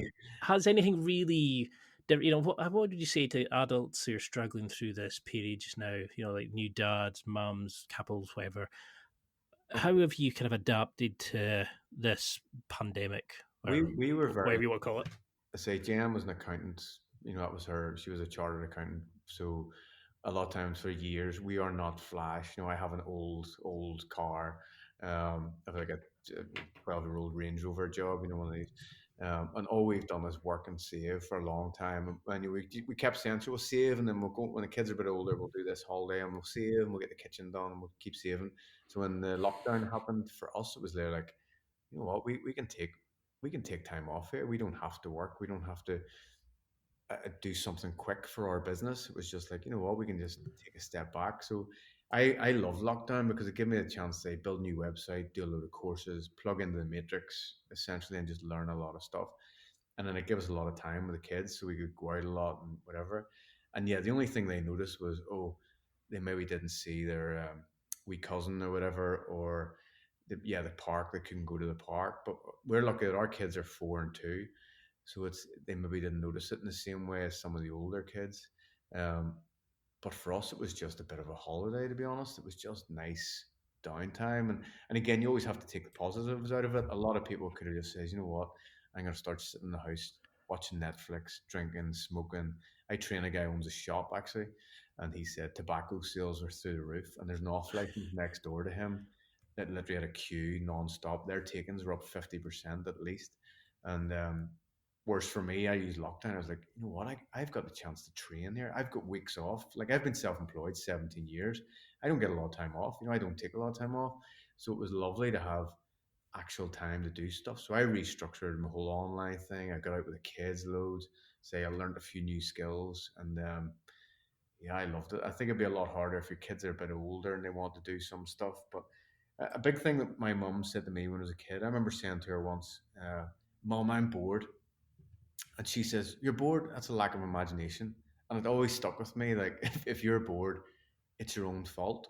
It's not an external thing you need. You need to start entertaining yourself. I don't know if I was just lazy parenting on her behalf. No, Uh, I agree with that now. Like, now that I think about it, yeah. Back when I was bored, I would disagree with her. Like, yeah. So yeah, and this is the thing as well. Like, bar not being able to go to jiu-jitsu, we have the gym in the house, and we've such a good system that it didn't really change for us. And again, I know other clients there, like the Big Iron. You saw the photo, the transformation of, like, he was able to spend more time with his family, and we get out walking the dog every morning rather than sitting in an airport getting a flight to the sort of UK. So for a lot of guys, I think it's always comes back to mindset. If something gets thrown at you, right, where's the positiveness? How do I spin it positive? What's the benefit, as opposed to the world owes you a favor. and are you going to go back to jiu-jitsu when it reopens, or I'm do you back find now. it? Yeah, we're back. So we're doing. We have like bubbles, so you have to train with the same couple of guys, and you have a WhatsApp group where you meet up. So we go and train together. But if anyone in our bubble got sick, then that bubble's out of jits. So it's our jiu-jitsu club is, the way they are anyway. They're always super hygienic and they clean all the time, and they're always on Mm. top of it that way. But even after class, it's like, right, okay, that group 1, 2, and 3, they're off the mats. Leave, don't be socializing, don't be hanging about. Wash your hands, temperature checks, all the rest of it. So, um, Are you rolling with masks on? Get the air, what is it, the oxygen training in there. yeah, that's a myth. Funny enough, I love that. It's like people are gonna. Did you see the doctor? He wore 6 masks on his face. He hooked himself up to like an oxygen testing machine, okay. and he was showing how like it doesn't matter how many masks I put on, it doesn't take away my mask and all this kind of stuff. And people are like, yeah, but we don't know if that's legitimate. We don't know how many masks he's wearing. And the people are like, how many more? Just wear a damn mask. It stops the spread. Just get on with it, and we could get back to a sort of normality. Uh, But I see, like, I love seeing all these guys wearing the face masks to do altitude training and all that, and you go, really, you know, the study's done on that. That's for an Instagram post, that sort of stuff. ah, oh, I hate watching it. And they kind of go, oh, it looks so cool. And you're like, yeah, it looks cool. It does nine. You may as well stick the money up your arse for all it's doing, like. Exactly. But are you going to get your kids involved in jiu-jitsu, do you think? 100%. One of the reasons I started jiu-jitsu was from being bullied as a kid, sort of quite badly in school, because I was a skinny kid in school. And bullying scares the shit out of me. My bully was murdered. One of my bullies. Jeez. He was murdered when he was 18. He was beat to death in North Belfast, and he'd hit a wrong guy, and the guy's brother beat him to death. Um, and another bully, I think, had a heart attack, and there was other ones maybe had drug overdoses and stuff. So I went to rough school in North Belfast, and grim there back, so those the late 80s, 90s and stuff, and yeah, it was a rough enough area. But I always thought, if I have kids, and I'd done a wee bit of jiu-jitsu, say, when I was younger, but I could never get into the routine because of my job, because the classes were always like Monday night and stuff. So when I started jiu-jitsu, I thought, right, I'm going to go to this club. It's a really, really well-known, well-established club. They have lunchtime classes, and if I start, I'm not going to stop. And that was about uh, 6, 8 months before my eldest was born. And I thought, I need my kids to know jujitsu or some sort of self defense. And so that's what originally started. I wanted to be able to just have enough of a skill set that I could teach them, how to get out of a headlock, or how to get out of, how to just defend yourself, bit of distance control. And then I became addicted and just ended up just going full beans. It's But like have you seen the Gracie Combatives? Like they come out with a bit about how for women how to defend a guy using a seatbelt to choke them. How to fight back in a car. How yeah, if a guy's on top of you, how to get out of it, and how to if they're pushing against the wall. And you think, what are we teaching guys that girls are getting into this situation? But then there's yeah, I suppose there is creeps, and that's a great thing to do. And it also teaches they have that meeting friends and stuff like that, and they get the confidence from the physical side of it and all that as well. But what other skills do you think they should be taught? What are you looking forward to teaching your kids? Is there things that you'd like to get them involved in? I think the big thing for me is I just want them to be great people. You always think just be well. Like my kids will be great anyway. They're only young, and that's like great manners and just like I always think of myself as I want to be my own hero. When you step out in the mats at a jiu-jitsu competition, or you hold a door for a granny at the shop, you always think I'm my own hero here, and I want to be a good person. No. And you nearly want to be a hero just so your kids see your actions and then they want to copy you. You know that way. So in That's I terms, remember seeing my mom doing all this kind of stuff when I was yeah, younger, and it's you just imitate it, don't you? That's one of the things I actually say to my online guys and a lot of my clients is like, your kids should never see you diet or exercise. They should see you train and enjoy exercise. So I say, when our kids see me and Jen playing on the gymnastic rings, they'll come out and play on the gymnastic rings, and we'll have a bit of fun with them. And I say I'll throw them about doing some jiu-jitsu sort of stuff. Um, but yeah, I think just be anything they want to learn. I would just say, whatever it is you want to learn, have a go at it. But if you want to have a go at it, stick with it long enough. because you see these guys and um, they bring their kids to like a gymnastics class, and the kid says after half an hour, "I don't want to be here." Well, okay, and they take them out, and that's the end of it. Whereas I sort of think, you know what, let your kids try something, but if they're going to try it, let them stay in it for a bit until they get good at it. I can sort of see with my kids that the eldest will probably do more gymnastics, and the youngest will be more of a jujitsu because she's very rough and tumble, and you can throw her about, and she's brilliant. You Um, can identify jiu-jitsu people. I We're think usually the weird ones. yeah, but I just think, yeah, I think a self defense is massive, and I think jujitsu is brilliant because you're not getting punched in the face because that's quite sore.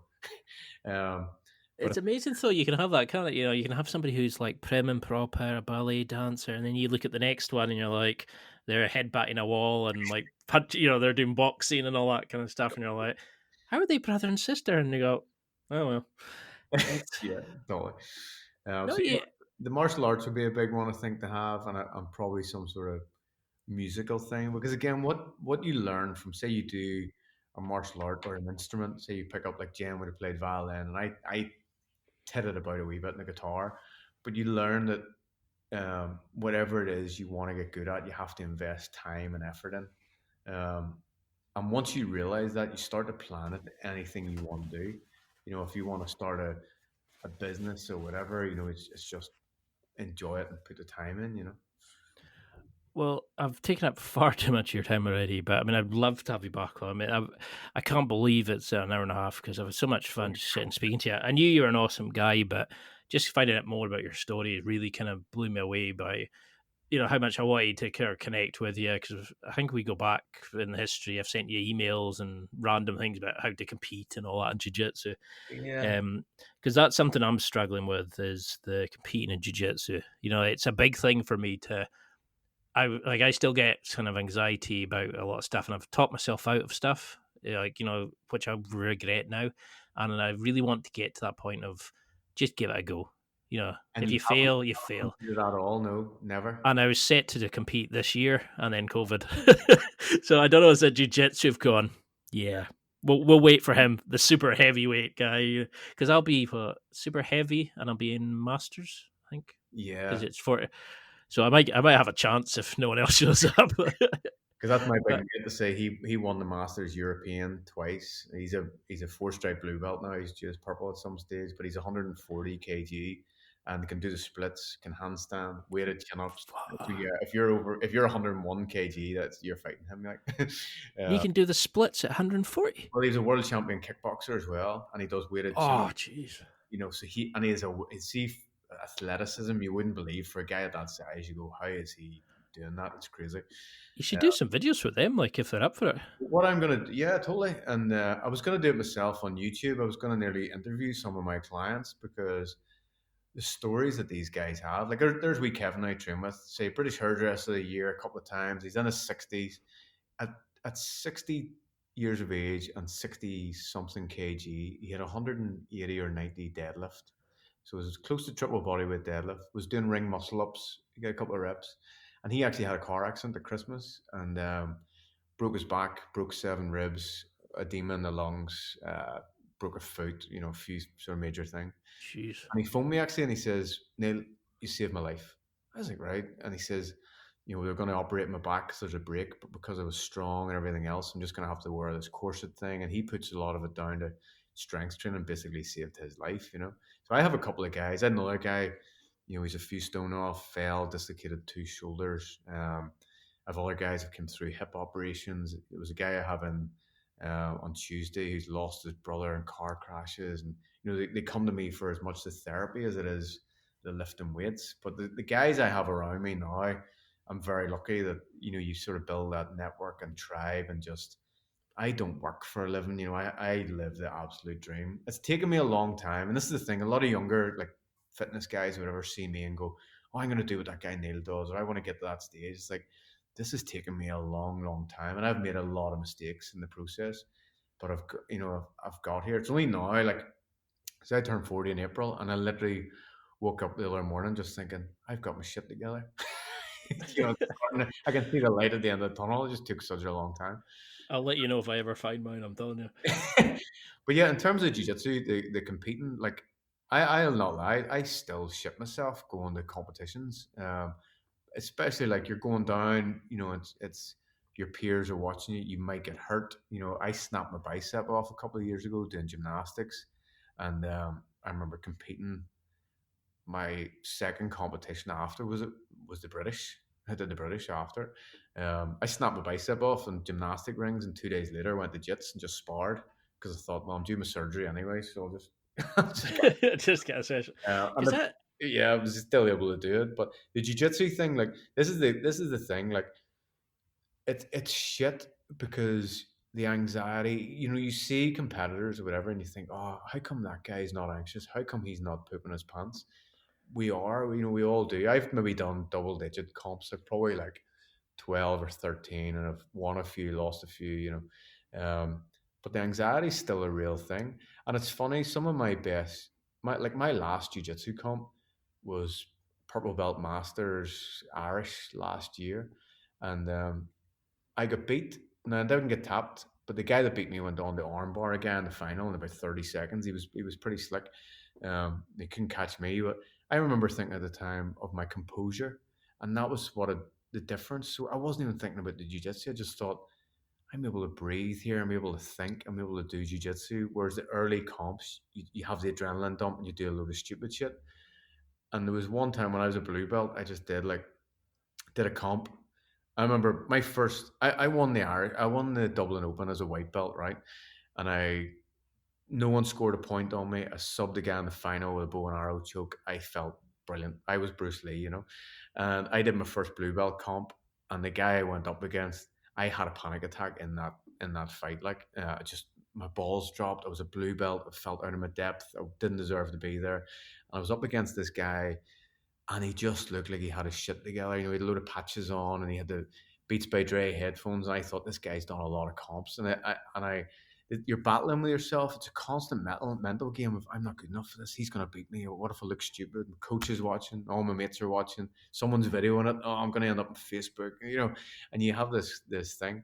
And I had that. So I got beat in that fight. My first blue belt fight, I got tapped. Maybe a triangle. And then my second, and then that guy actually, the guy that beat me, got his purple belt in the podium. So he's like 4 years ahead of me. And then the next competition, I fought a guy. I did a no gi competition. I thought, I know what, I'll do a no gi competition. And I fought a guy that owned the 10th planet.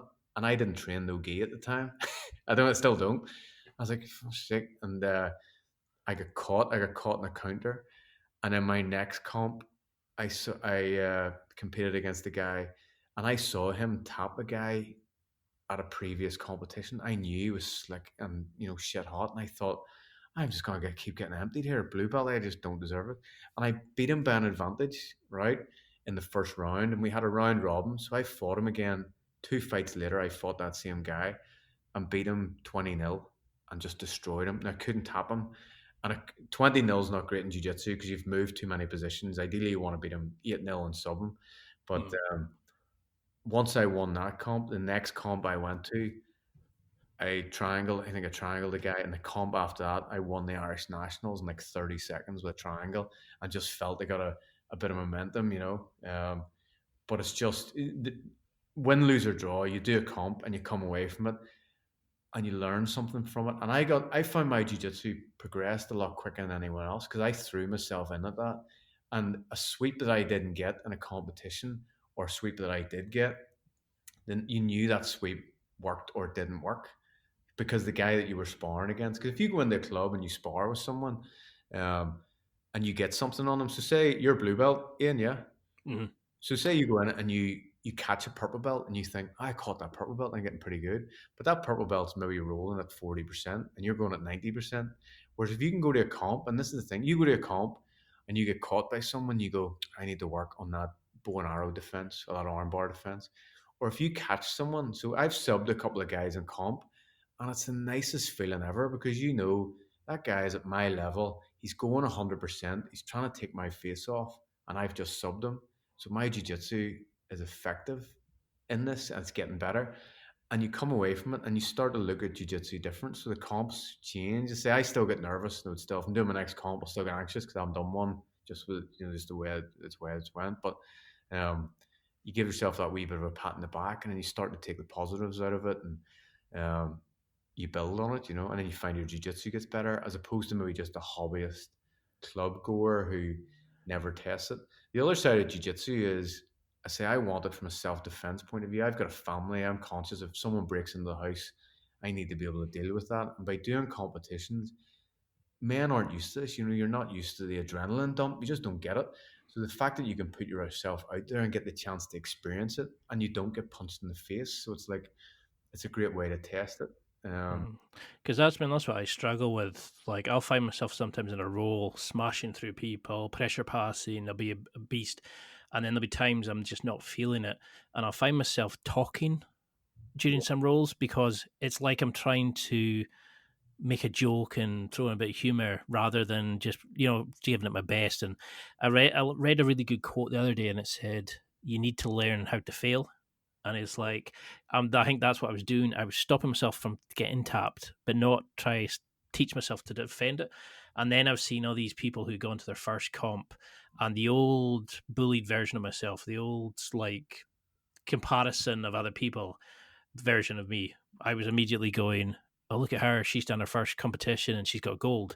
And it could mean she's a white belt, And then I Yeah, was thinking, I should have competed at white belt. And all this old autopilot thing came in. I was like, I should have done this. Oh, I'm comparing myself.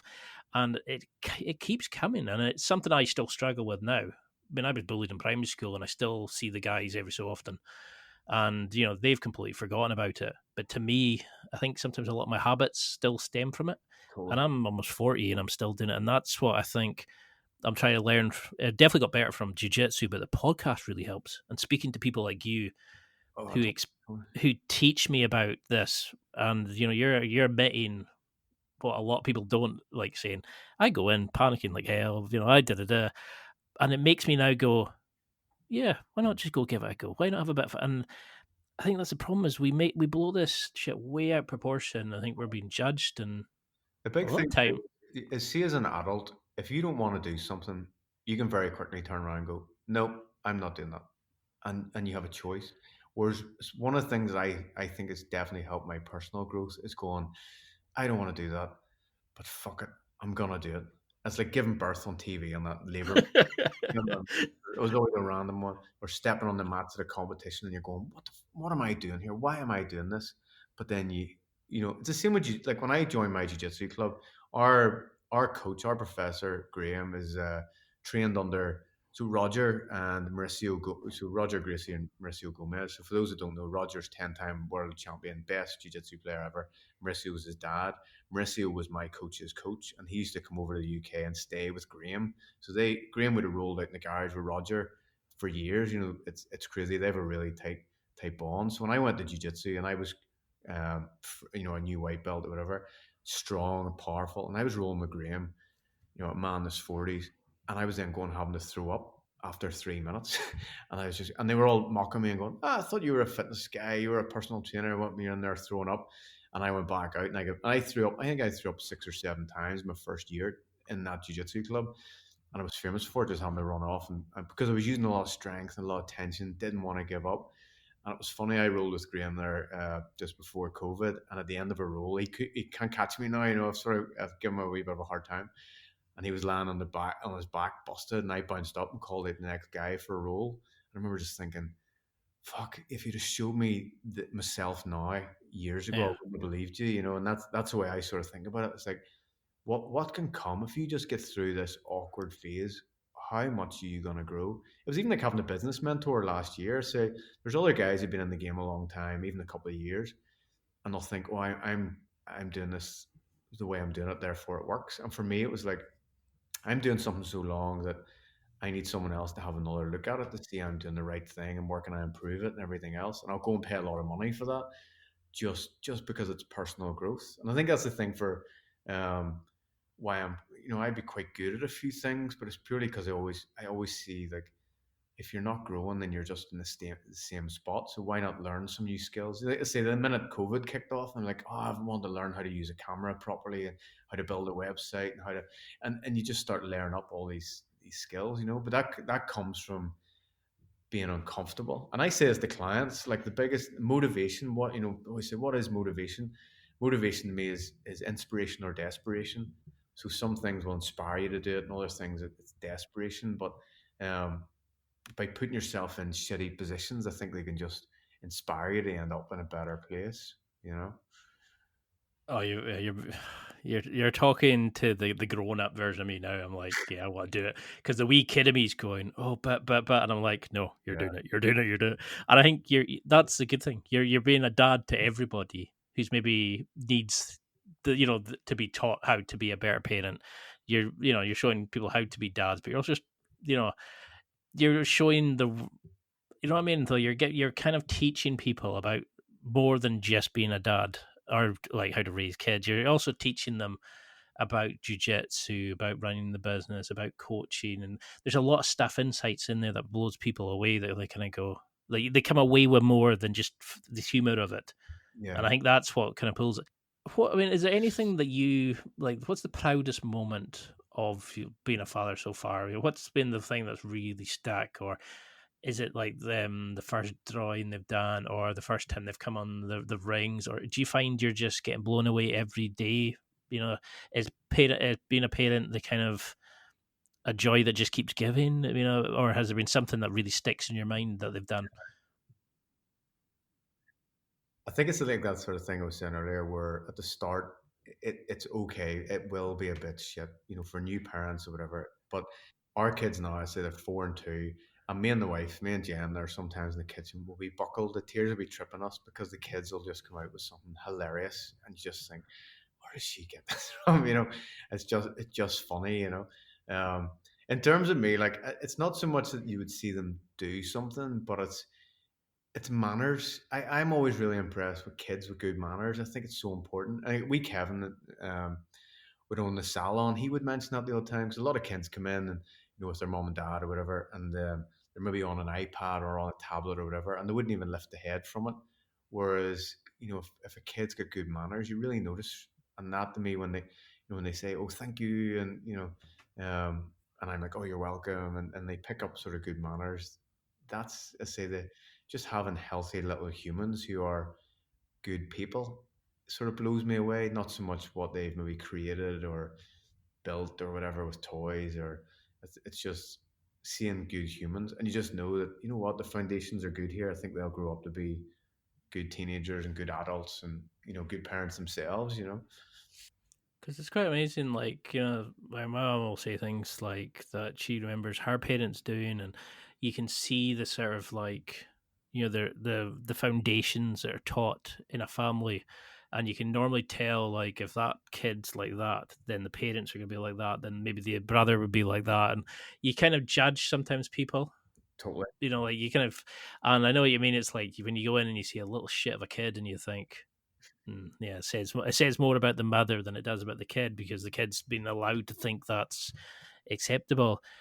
I mean, did your time on the birthing machine? Did you go back and give like Jen a box of chocolates and go, "Well done"? Like, how did that even come about? Because my mother was buckling with laughter watching you on it, Yeah. but you just happened to sort of like, I remember watching it thinking, where does that come from? Where did you get that offer?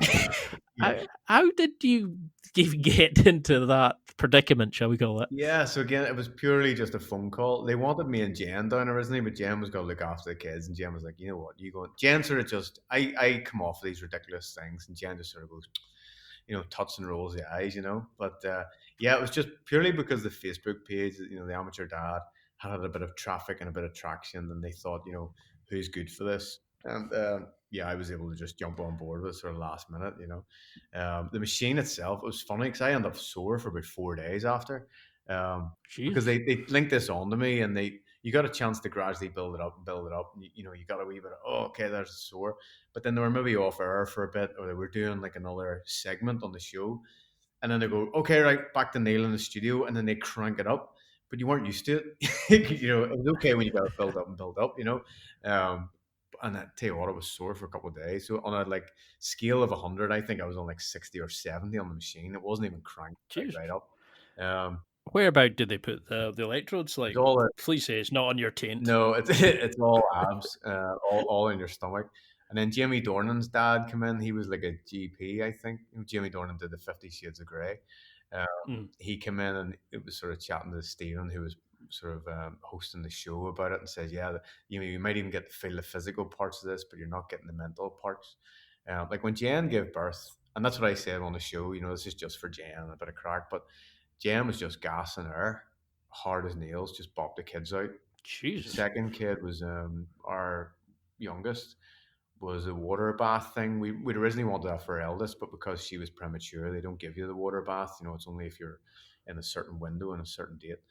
Um, so yeah, it was a funny experience. And this is the other thing. Like it's you always think, if I hadn't have done that, if I had have said, oh, millions of I don't know how many people watch, say thousands of people watch this, or you're gonna be seen or whatever, you might look stupid or you might look whatever. But I think as long as you always think, you know what, just if you take the piss out of yourself a wee bit, then it doesn't matter. And in the grand scheme, all those people who watched that will have forgotten about it, but I'll have a memory of it that's good and funny to talk to you about now. It's funny to talk to kids about. So it was like one of You're my that. clients years ago went on like the weakest link, and he got a question, really stupid question wrong, but it didn't matter. He just wanted his kids to see him on TV and have something to laugh about, as opposed to what other people would have really thought.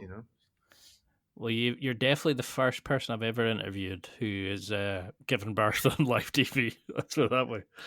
But no, it's just every time I found something about you, it was kind of like, oh, I want to ask about jiu-jitsu. Oh no, I want to ask about the kid. No, I want to ask about the social media. Oh, but the business. And I think that is true. What you're saying is you do have a brilliant life set up, and I think because some people I do interview, I do get the impression they kind of go into character mode, or they have their own scripts and stuff. And I just find your stuff, you're just like a genuine person, and I think that's what it's the real appeal of you, if you know what I mean. Yeah, I think That you're the problem not. with a lot of the guys that are doing the social media thing now or whatever, it's they are trying to be a character. And I think the problem with that is you can just never keep it up. It would drain the life out of you. And I think it's one of the things as well that it's very hard then when, say, someone's created something and it maybe does go viral and ends up really big and it becomes a business to them, and then they have to stick to doing something and it loses maybe the organic feel about it. But the fact that my stuff sort of, yeah, it's real. It also makes it easy to do, because there's no sort of, you don't have to script it or, yeah, it's just easy. And do you think there is such a thing as a sort of definition of a good dad? If somebody, you see all these kind of BS things about, well, if you had to sum up what makes a good dad, do you think you can really kind of do that, or is it just be there for the kids and be yourself and let them discover what Yeah, I mean? Could you sum it up? it's a tough one. Like, I don't know, because I think a good dad is just a good person, isn't it? Just a good human. Hmm. It's a tough one because there'll be so many dads from so different backgrounds and have so many different stories to tell. But I think the big thing is having time for your kids, which is one thing I'm very conscious of. And it's hard, especially with me. I have so much on. There's nothing worse than if you look over the top of the iPad and say, you know what, I'll get you in a minute. I'll get you in a minute. I think I'm very conscious of making time for the kids, because if you make time for them and just listen to them, there is that thing. If you don't listen to them for the small stuff, they'll never come to you with the big stuff. So Hmm. that always sticks in my head, to say if it is a bullying thing or something major that goes on. So yeah, With an older sibling, it's usually them that's bullying you. I've got an older brother, and he used to. Once I got strong, like got bigger and bigger and stronger, because I used to weightlift and that, he would do sneak attacks. Like, because we used not to, we good. used to play wrestle and all that, but it never goes away. We're like he knew I did jujitsu, so we were walking up a hill with the dogs, and he was like, "I'm going to see if I can take you down." And I was like, all of a sudden, it became like a jujitsu match halfway up a hill, and I was just like, "Come on, then!" So I was hip throwing him and all that. And it never goes away, no matter how old you are. But you remember that because we were back when we were kids, we were allowed to do all the physical stuff. My mom would come out, like, we'd be out in the water on the beach holding us as we went out in the dinghy into the waves and stuff. And you remember you become the adult that your parents set you up to be. And what I mean? Yeah, like my I think, mom and dad were from Fermanagh originally. So it's the sort of more of a Lake District type part of Northern Ireland, and lots of lakes and lochs, and they would have been very, um, like when we went to Donegal on the coast, sort of coast of Ireland there, jump in the sea and everything. And I said to my mom, "Oh, would we not get wetsuits?" And the look she gave me as if, "You fucking, you know, Just get on get with him it. that It's like the Billy. large up. Do you want the fucking extra large tampon to go with it? Get him that." And there's just that bit of hardiness. So there's sometimes like when our kids fall or whatever, you're just like, just man up and get back up there and get on it. I think that's the thing. Yeah, Like, it's hard not to be a parent now and just totally bubble wrap your kids. But it's finding that sweet spot. It's just not good for them to not explore and hurt themselves the odd time, and obviously within reason. But um, yeah, I just well, look at got the chickenpox parties. You used to get a friend that got chickenpox. You got to go play with them, yeah, and at the time, we never got told why. You're yeah, like, you just get it, and then that way you didn't get it more serious when you're an adult. And it's nowadays you go, that's sadistic. It worked yeah, though. yeah, yeah, totally.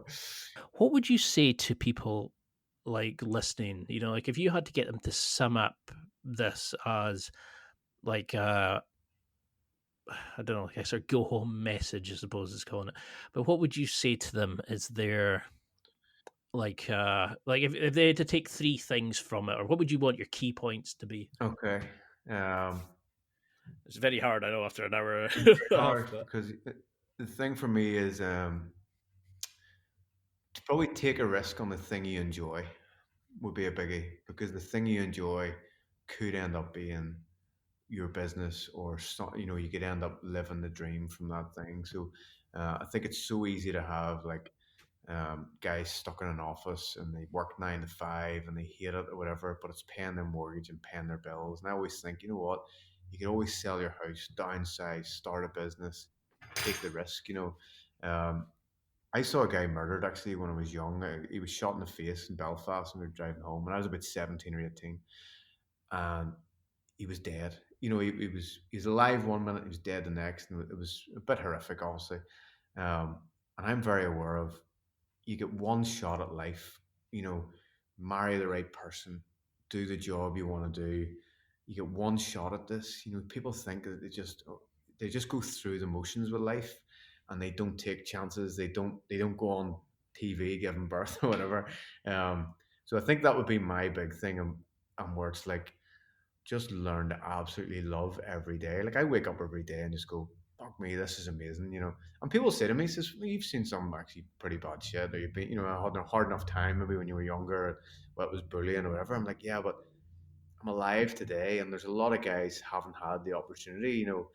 We're like in Belfast here, especially, like every other week you're hearing of guys committing suicide, or there's another death, or whatever. Um, and I think you just, what are the positives you can take from your day, and how can you do something today that makes tomorrow just even that wee bit better, so that over time it'll add up, and the next thing you are just living the absolute dream. Um, so that would be my thoughts on it. So oh, I love that, because that's the thing. It's if you don't give it a go more than once, how do you know it's not for you? Because you're going to get the first time, you're going to go, you're going to get the nerves.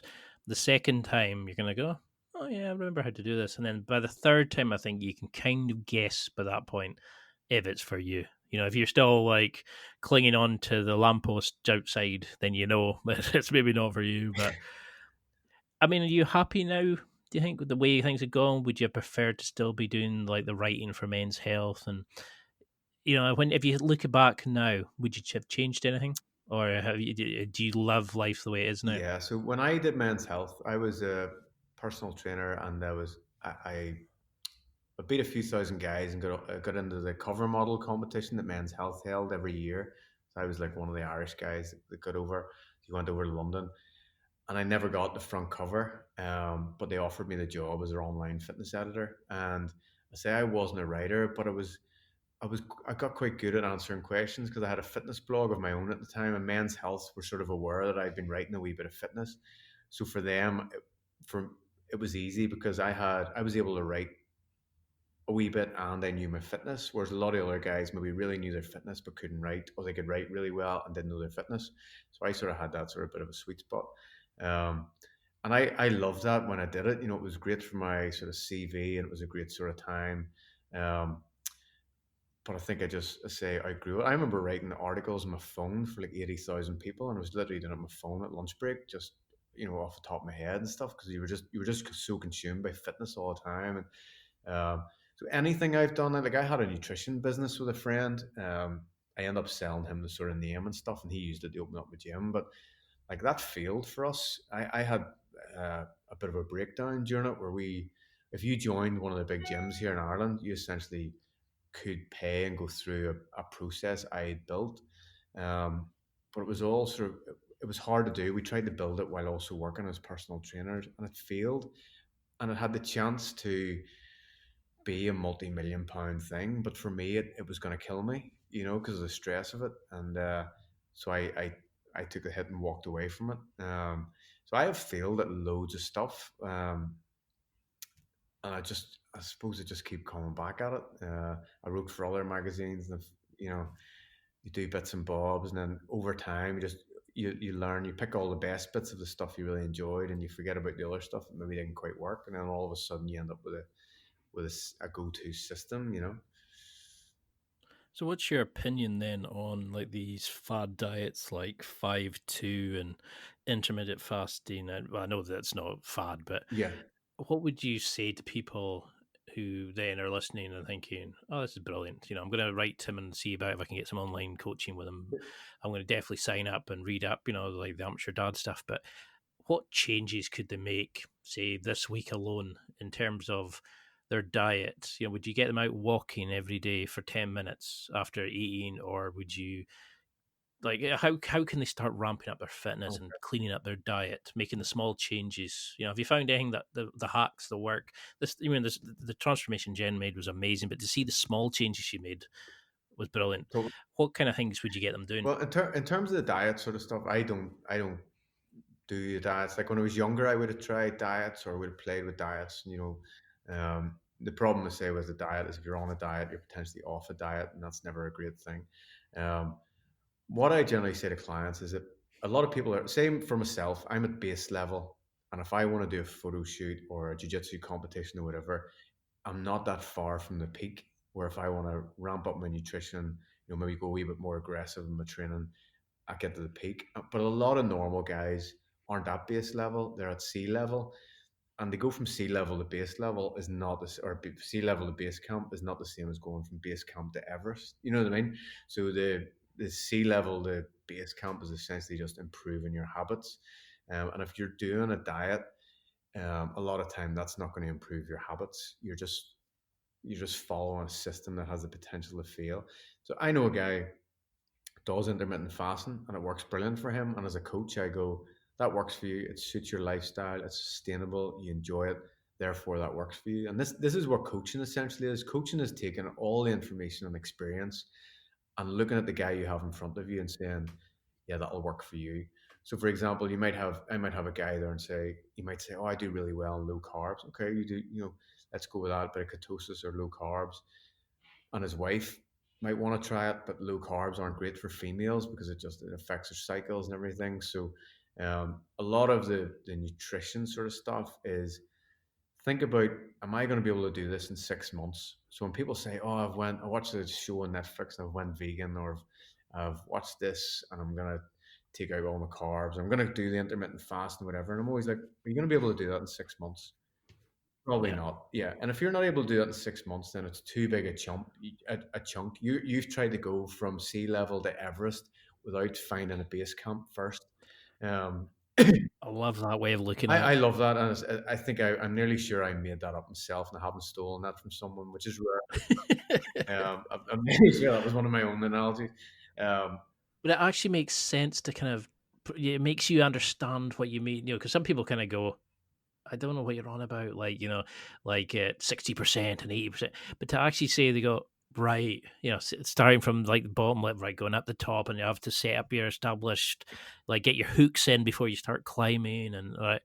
I did a course with Ido Portal. You know Ido Portal? Oh, yeah, the movement Yeah, guy. so he's Conor McGregor's movement coach. I actually introduced Conor McGregor to Roger Gracie on a night out in Belfast, drunk. Uh, that's another story. It's funny when you start talking about stuff, but yeah, I was like, "Oh, Connor, have you met the goat?" um, but yeah, Edo Port. How did you meet Conor McGregor on a night out? We'll Yeah, have to have that one in at some point. yeah, so I'll come back to that. But Edo Portal, this was years ago. No one really knew him. A friend of mine tried to get him over to Belfast, and they couldn't get the numbers for a course because everyone was like, "Who's Edo Portal?" So, whereas now you couldn't get him, like there's just no chance. Um, but he on one of the courses he was talking about terminology that you have to use, and it comes back to what I said at the start about communicating with clients. So you might say to a guy, listen, flex your wrist, and they flex their, and obviously we can't see each other in this, but you flex your wrist and it's like, okay, now tense your bicep, and you might be able to tense your bicep, and then okay, make goosebumps appear on your shoulder. uh, I don't know how to make that happen, and everyone's at different levels where what works for someone. So someone might know how to flex a wrist and they might know how to flex their bicep, but they might not know how to make goosebumps appear. Someone else might be able to because they're so advanced at how their body works. And the Edo Portal was sort of explaining this. So when you're the big problem for a lot of guys is that they'll come to me and say, "Oh, Neil, yeah, I'm a total beginner, white belt in the gym, but I'm trying this snatch routine to get my snatch up." I'm like, "But you've never done a deadlift or a kettlebell swing or whatever, everyone sort of looks for the most complicated thing, as opposed to learning the basic terminology, um, which is what I think of in my coaching now. It's just trying to have everything really basic. And that was the Edo Portal course was like that, of like, chase intensity and complexity. And everyone, I think, when they go on YouTube or whatever, is they always look for the more advanced option. And because it's advanced, again, they're at sea level, they're buying crampons. Like, you don't need crampons, you're at sea level. You need just good hiking boots. Do you know what I mean? To get base camp. Um, I know I'm going off the tangent there. The Conor McGregor one, we were out and there was fights. One of our friends was fighting in Belfast, like, at a thing, and our jiu-jitsu club had like the VIP box, and we shared it with Conor McGregor's team. So all these guys wearing very flowery shirts and dodgy clothes, thinking they were the goat, But Roger Gracie happened to be with us because we were out in a night out in Belfast. So yeah, Roger's class. Like, he's just such a down to earth dude. Like, I was actually driving that night, but Roger bought me a pint, so I had to drink it because Roger's buying me a pint. And it's funny, Conor McGregor come walking over to me, and Conor's actually quite stacked in real life. It's funny, like, he wasn't fighting at this stage, but like, he'd be my sort of height, but he brought out his shoulder and everything. And he was there with his whole entourage, and Roger is just a super. It's funny because Connor come walking around, all the paparazzi around him was, camera crews and all knocking about, and all his team of sort of hanger oners, and Roger was just there, and you think, there's Roger Gracie, like, he is, you don't know, he's a total weapon, like the best in the world at his game, and just no arrogance, no ego, and really actually quite shy, quite a shy dude. And yeah, just Connor, I was like, "Oh, have you met the goat?" And it was funny then, because where I happened to be standing, and again, I'm just a low level purple belt tit from North Belfast. I'm not in their level, but where I happened to be standing, then Roger's different guy, or Conor McGregor's different guys, kept coming up to me and going, "Oh, here, can I meet Roger?" And I was like, "Yeah, all right, then, go on ahead," as if I was, you know, Like his like, gatekeeper. even, I've met Roger a few times now, and I did a summer camp there actually last year out in Spain. But if I walked past him in the street now, I wouldn't know who I was. But yeah, it's just funny, like. It's quite amazing though, like when you realize that all these like superstars and heroes that we all, we aspire, they're all just normal people. Totally. Yeah, and I think that's sometimes you forget. And like, I mean, I met Diamond Dallas Page, who's somebody I looked up to, and I made a shit ton of money off his one of his affiliate things, and it's one of the first products I'd ever used that I truly loved. And when I started doing a review of it, I made like 3 or 4 grand in the first year, and it's like, oh my god, this is amazing and best thing ever. And I met him in real life, and he was talking about his own kind of worries and stuff and all that, and you could see that he had his own kind of like where he was getting his lunch from, and he was like he had saying that him and the missus had a falling out that morning and all that, it's like in his presentation thing, and you just think you're just a normal guy, aren't you? Just You're oh, just, dude, yeah. but somebody who's built up procedures and routines and habits to get them, like like you're saying, to go from like the ground floor to go to the penthouse suite. Exactly. I don't want to steal. I don't want to steal your. I'd have to pay you Yeah. copyright.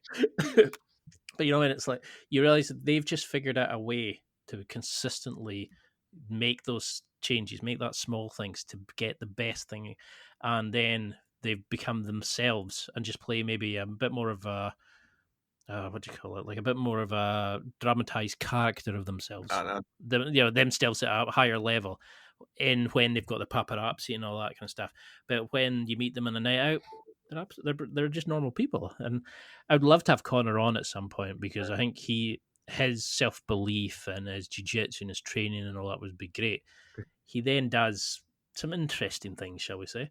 yeah, because Jamie Yeah, Dornan, actually, no, Jamie Dornan did the 50 Shades of Grey. So when we owned the gym in Belfast, Jamie trained in it, and my younger brother took his photo. So he was doing an elbow lever. So he came down. He trained with a friend of mine that they went to school together. And Jamie Dornan was actually a really shy, down to earth guy. And you think, fuck me, you are Christian Grey. You know, if I was you, I'd be walking about just saying, check my. like Cock of the North kind of thing. Yeah. Yeah. So he did an elbow lever on a bench in our gym, and my wee brother stand looking at him holding the camera, and because he was down to do a photo shoot of Jimmy, and I says, "Well, take the photo there." And Jamie did this elbow lever, and we took a photo. At the time, I was doing a bit of work for Men's Fitness, and I said to the editor, I said, "Listen, I have a photo on my phone that's going to be the most viral fitness image of next year, and it's Jamie Dornan doing an elbow lever." And Jamie then tweeted on he won the World's Sexiest Man award, and he tweeted that. Oh yeah, thanks to the guys at Iron Fit, which is our gym, and he shared a photo of him doing the elbow lever, and it was funny. All the paparazzi and stuff arrived at our gym, for Jamie, and my phone was affiliate because I'd done a couple of newspaper things and magazine things. I had radio stations phoning me at 7 in the morning, and the amount of people saying, "Neil, is Jamie still there?" And the photo was taken like 3 months, 4 months prior to the thing, you know. But he was the same, just a real lovely guy and real down to earth. I only met him a couple of times, but then one of the papers ran with a story that I was training him for 50 Shades, and I got tortured then, and it wasn't. I felt really bad actually because it was my big mate was training him, but just because of the way I was affiliated with the magazines and stuff, they just ran with anything. They just wanted to put anything out that Jamie Dornan was connected to at that time. I would have just left that on my CV. Oh yeah, I trained him. I've got a photo here that proves it. Like, Like a guy contacted me and said, and I said, "But I didn't train Jimmy," and it's like, "Oh, but sure, just let on you did for this radio talk." And I says, "But I, that's not me. I couldn't do that. You know, I couldn't sleep in my bed at night knowing that, you know, I am very true. I'm very, you know, there's an integrity there. You just have to uphold, you know." mm. Um, It's and quite amazing how some people, like, when you see it now, all these influencers and, oh yeah, I definitely use this teeth whitening device. Oh, I definitely use these herbal teas, and you're like, aye, of course you do, hen. Like, take it, like, go take that somewhere else.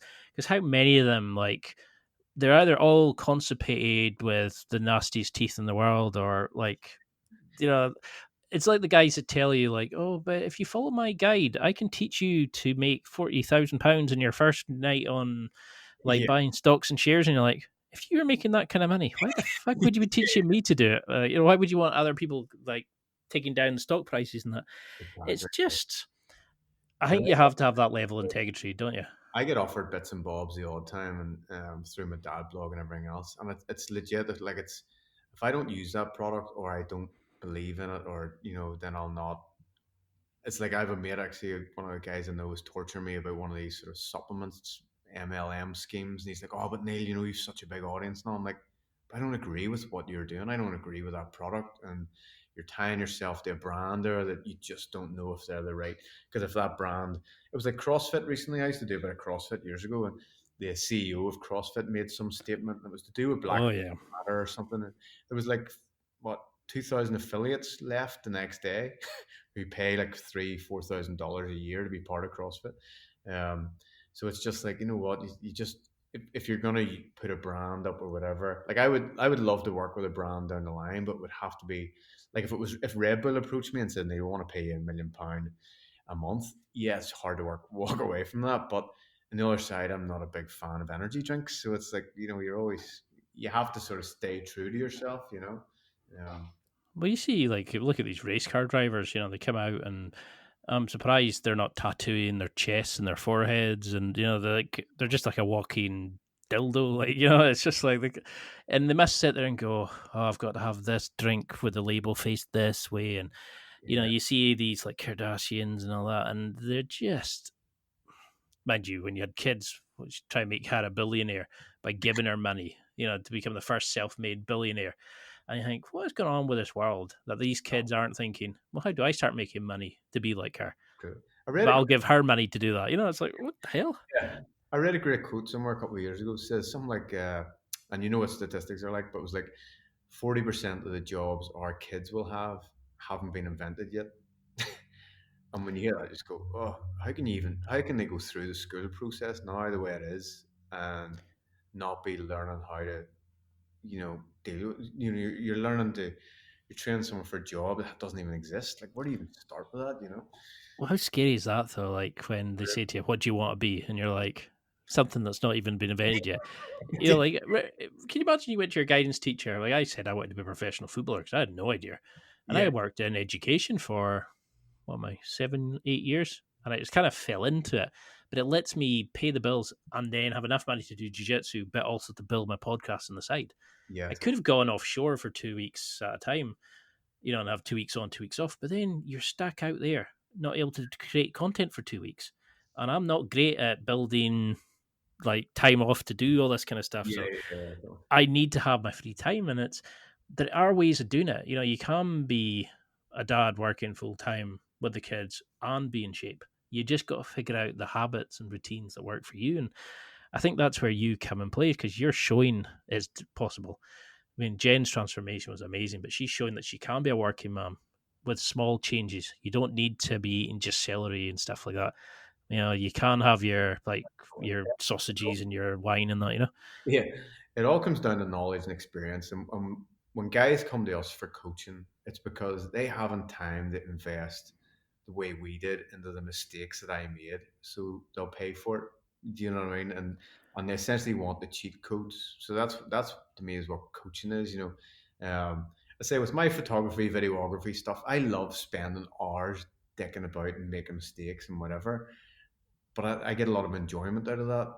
For other guys who maybe own companies or whatever, they might say, you know what, I'd love to do that, but I only have 2 or 3 hours a week. Therefore, I'm going to hire a coach for those 2 or 3 hours a week to help me. So you always have to think: is it efficient and is it effective? Again, like my web design, I've created enough time in my life that if I wanted to learn how to design my website, I can sit and do it. I could have paid someone to do it, but for me, I was getting the enjoyment out of actually learning it. Um, You must have only been doing wee bits because when I was doing mine, I was sweating at my screen far more than I was getting anywhere with it. yeah, I It's the moment when you put like an HTML code in, as HTML even, and you kind of you miss a full stop or you don't put something center, or you change the size and go, oh, what did I do there? How did I change that? You start panicking, like. that's so But much. no, your new site's amazing. And so, what do you want the evolution of that to be? Have you got something in mind? Is it going to become more of the amateur dad stuff being incorporated into that so you can start working with brands and businesses and that, or do you think you'll keep it? I think I'll keep the amateur dad just as the amateur dad and almost separate, but my personal training sort of guys will know that that's just something I have as a bit of a funny sideline. I built a membership part on my website as well, but that's for like my guys who are already online coaching. So I've got like recipe books in there and training guides that I've wrote and everything else. Um, the big thing for the website for me was just, I say, to put up nearly a brochure of the type of client I want to have and attract those type of guys and basically say there and then that I even tweaked some stuff yesterday that if you want to train with me, this is generally the guy I train and this is my target audience and whatever, um, and take it from there. So the online coaching for me, say I used to personal train a lot, um, 6 a.m., 10 and 8 p.m., all the rest of it. The online gives me the flexibility now with the kids where if I have a couple of hours free here and there, I can do online work. I can do it sort of random times. But if I'm away, you're sort of anchored with being like a personal trainer, self-employed, your business or whatever. You can be anchored quite a bit. Whereas I'm creating a life now that in 5 years, if we say, you know what, I'm going to go away to France for the summer holidays for 6 8 weeks. I can do that, and I can still work. I can still work on my business. I can still have my online guys going. My personal training guys are all with me years. They're essentially black belts at fitness, so they're self sufficient. And coming to me, a couple of times is always just a Brucey bonus, but they're great in their own right. Um, so that's where I see it. Whereas when I'm sort of 45, 50, I'll just be even happier than I am now, which to be fair is quite hard to change. I would say I have a very positive outlook on the future. I mean, it sounds like you've got the dream life, to be honest, at the moment. I mean, is there anything you would change? Do you think number three's coming? Would you No, want? Yeah, would you want your boy a boy at the end of it? no. I think two is brilliant. I don't want to end up buying one of these buses where you get to drive about, and I still like the idea of some sort of nice car. I Um, like that kind of thing. It's like, do a hand in the Ferrari for the camper van at the moment. Like, I would definitely get the snip at some stage, and the thing as well, because the kids are 4 and 2, so we've nearly come through the baby process, and you're just enjoying them now as these young sort of toddlers. So yeah, I think every year it'll just become more and more fun, and I think the big thing for us is to really make time for holidays and time out, because it is easy just to get caught up in you know um, the business, because I enjoy what I do so much, and I love helping people. That if someone wants in, then I'll get them in, and again, that's why I had to just nearly force myself away from personal training, because I kept taking on people that I didn't really have the time to do it, and you were then just busted all the time. Whereas now it's constantly trying to think work life balance, and do it in such a way that you future proof yourself. well, I know. Oh, jeez, we're almost at that time already. Well, it's been an absolute pleasure. I mean, I honestly could speak to you for hours, but we'll have to have that around too soon. But how can people get in touch? Like we've mentioned the website, we've mentioned the Amateur Dad, social media. How can people get on, like come and like speak to you, sign up online if you've got slots available? How Cool. can they ask you questions in the Amateur Dad, find all these amazing sites? So the big thing for me is probably if you go to neilmctee.com. So it's neilmct.com, and then you'll have all my links and everything will be there. So if you read the about me sort of section, you'll see like YouTube, Facebook. You'll be able to get guided everywhere else. I've just set the YouTube up, so I'd love to get it sort of pumping a wee bit. I've just sort of really started pushing it last week or two, because I had a few videos go up and just wanted to get the layout of it sort of right. So it's all sort of up and ready to go. And then, yeah, on the website, you'll have the links to Facebook and stuff. You can go on there and and again, any messages I get, I always try and reply to them. And even guys, if they book a consultation for the online, and I think, you know what, this isn't maybe for you what it is, then I'll always try and help them out and send them the right way, if I can. That's it for another week. Thanks for listening. Absorb it, practice it, use it. Until next time, keep trying to hit that next level in your life.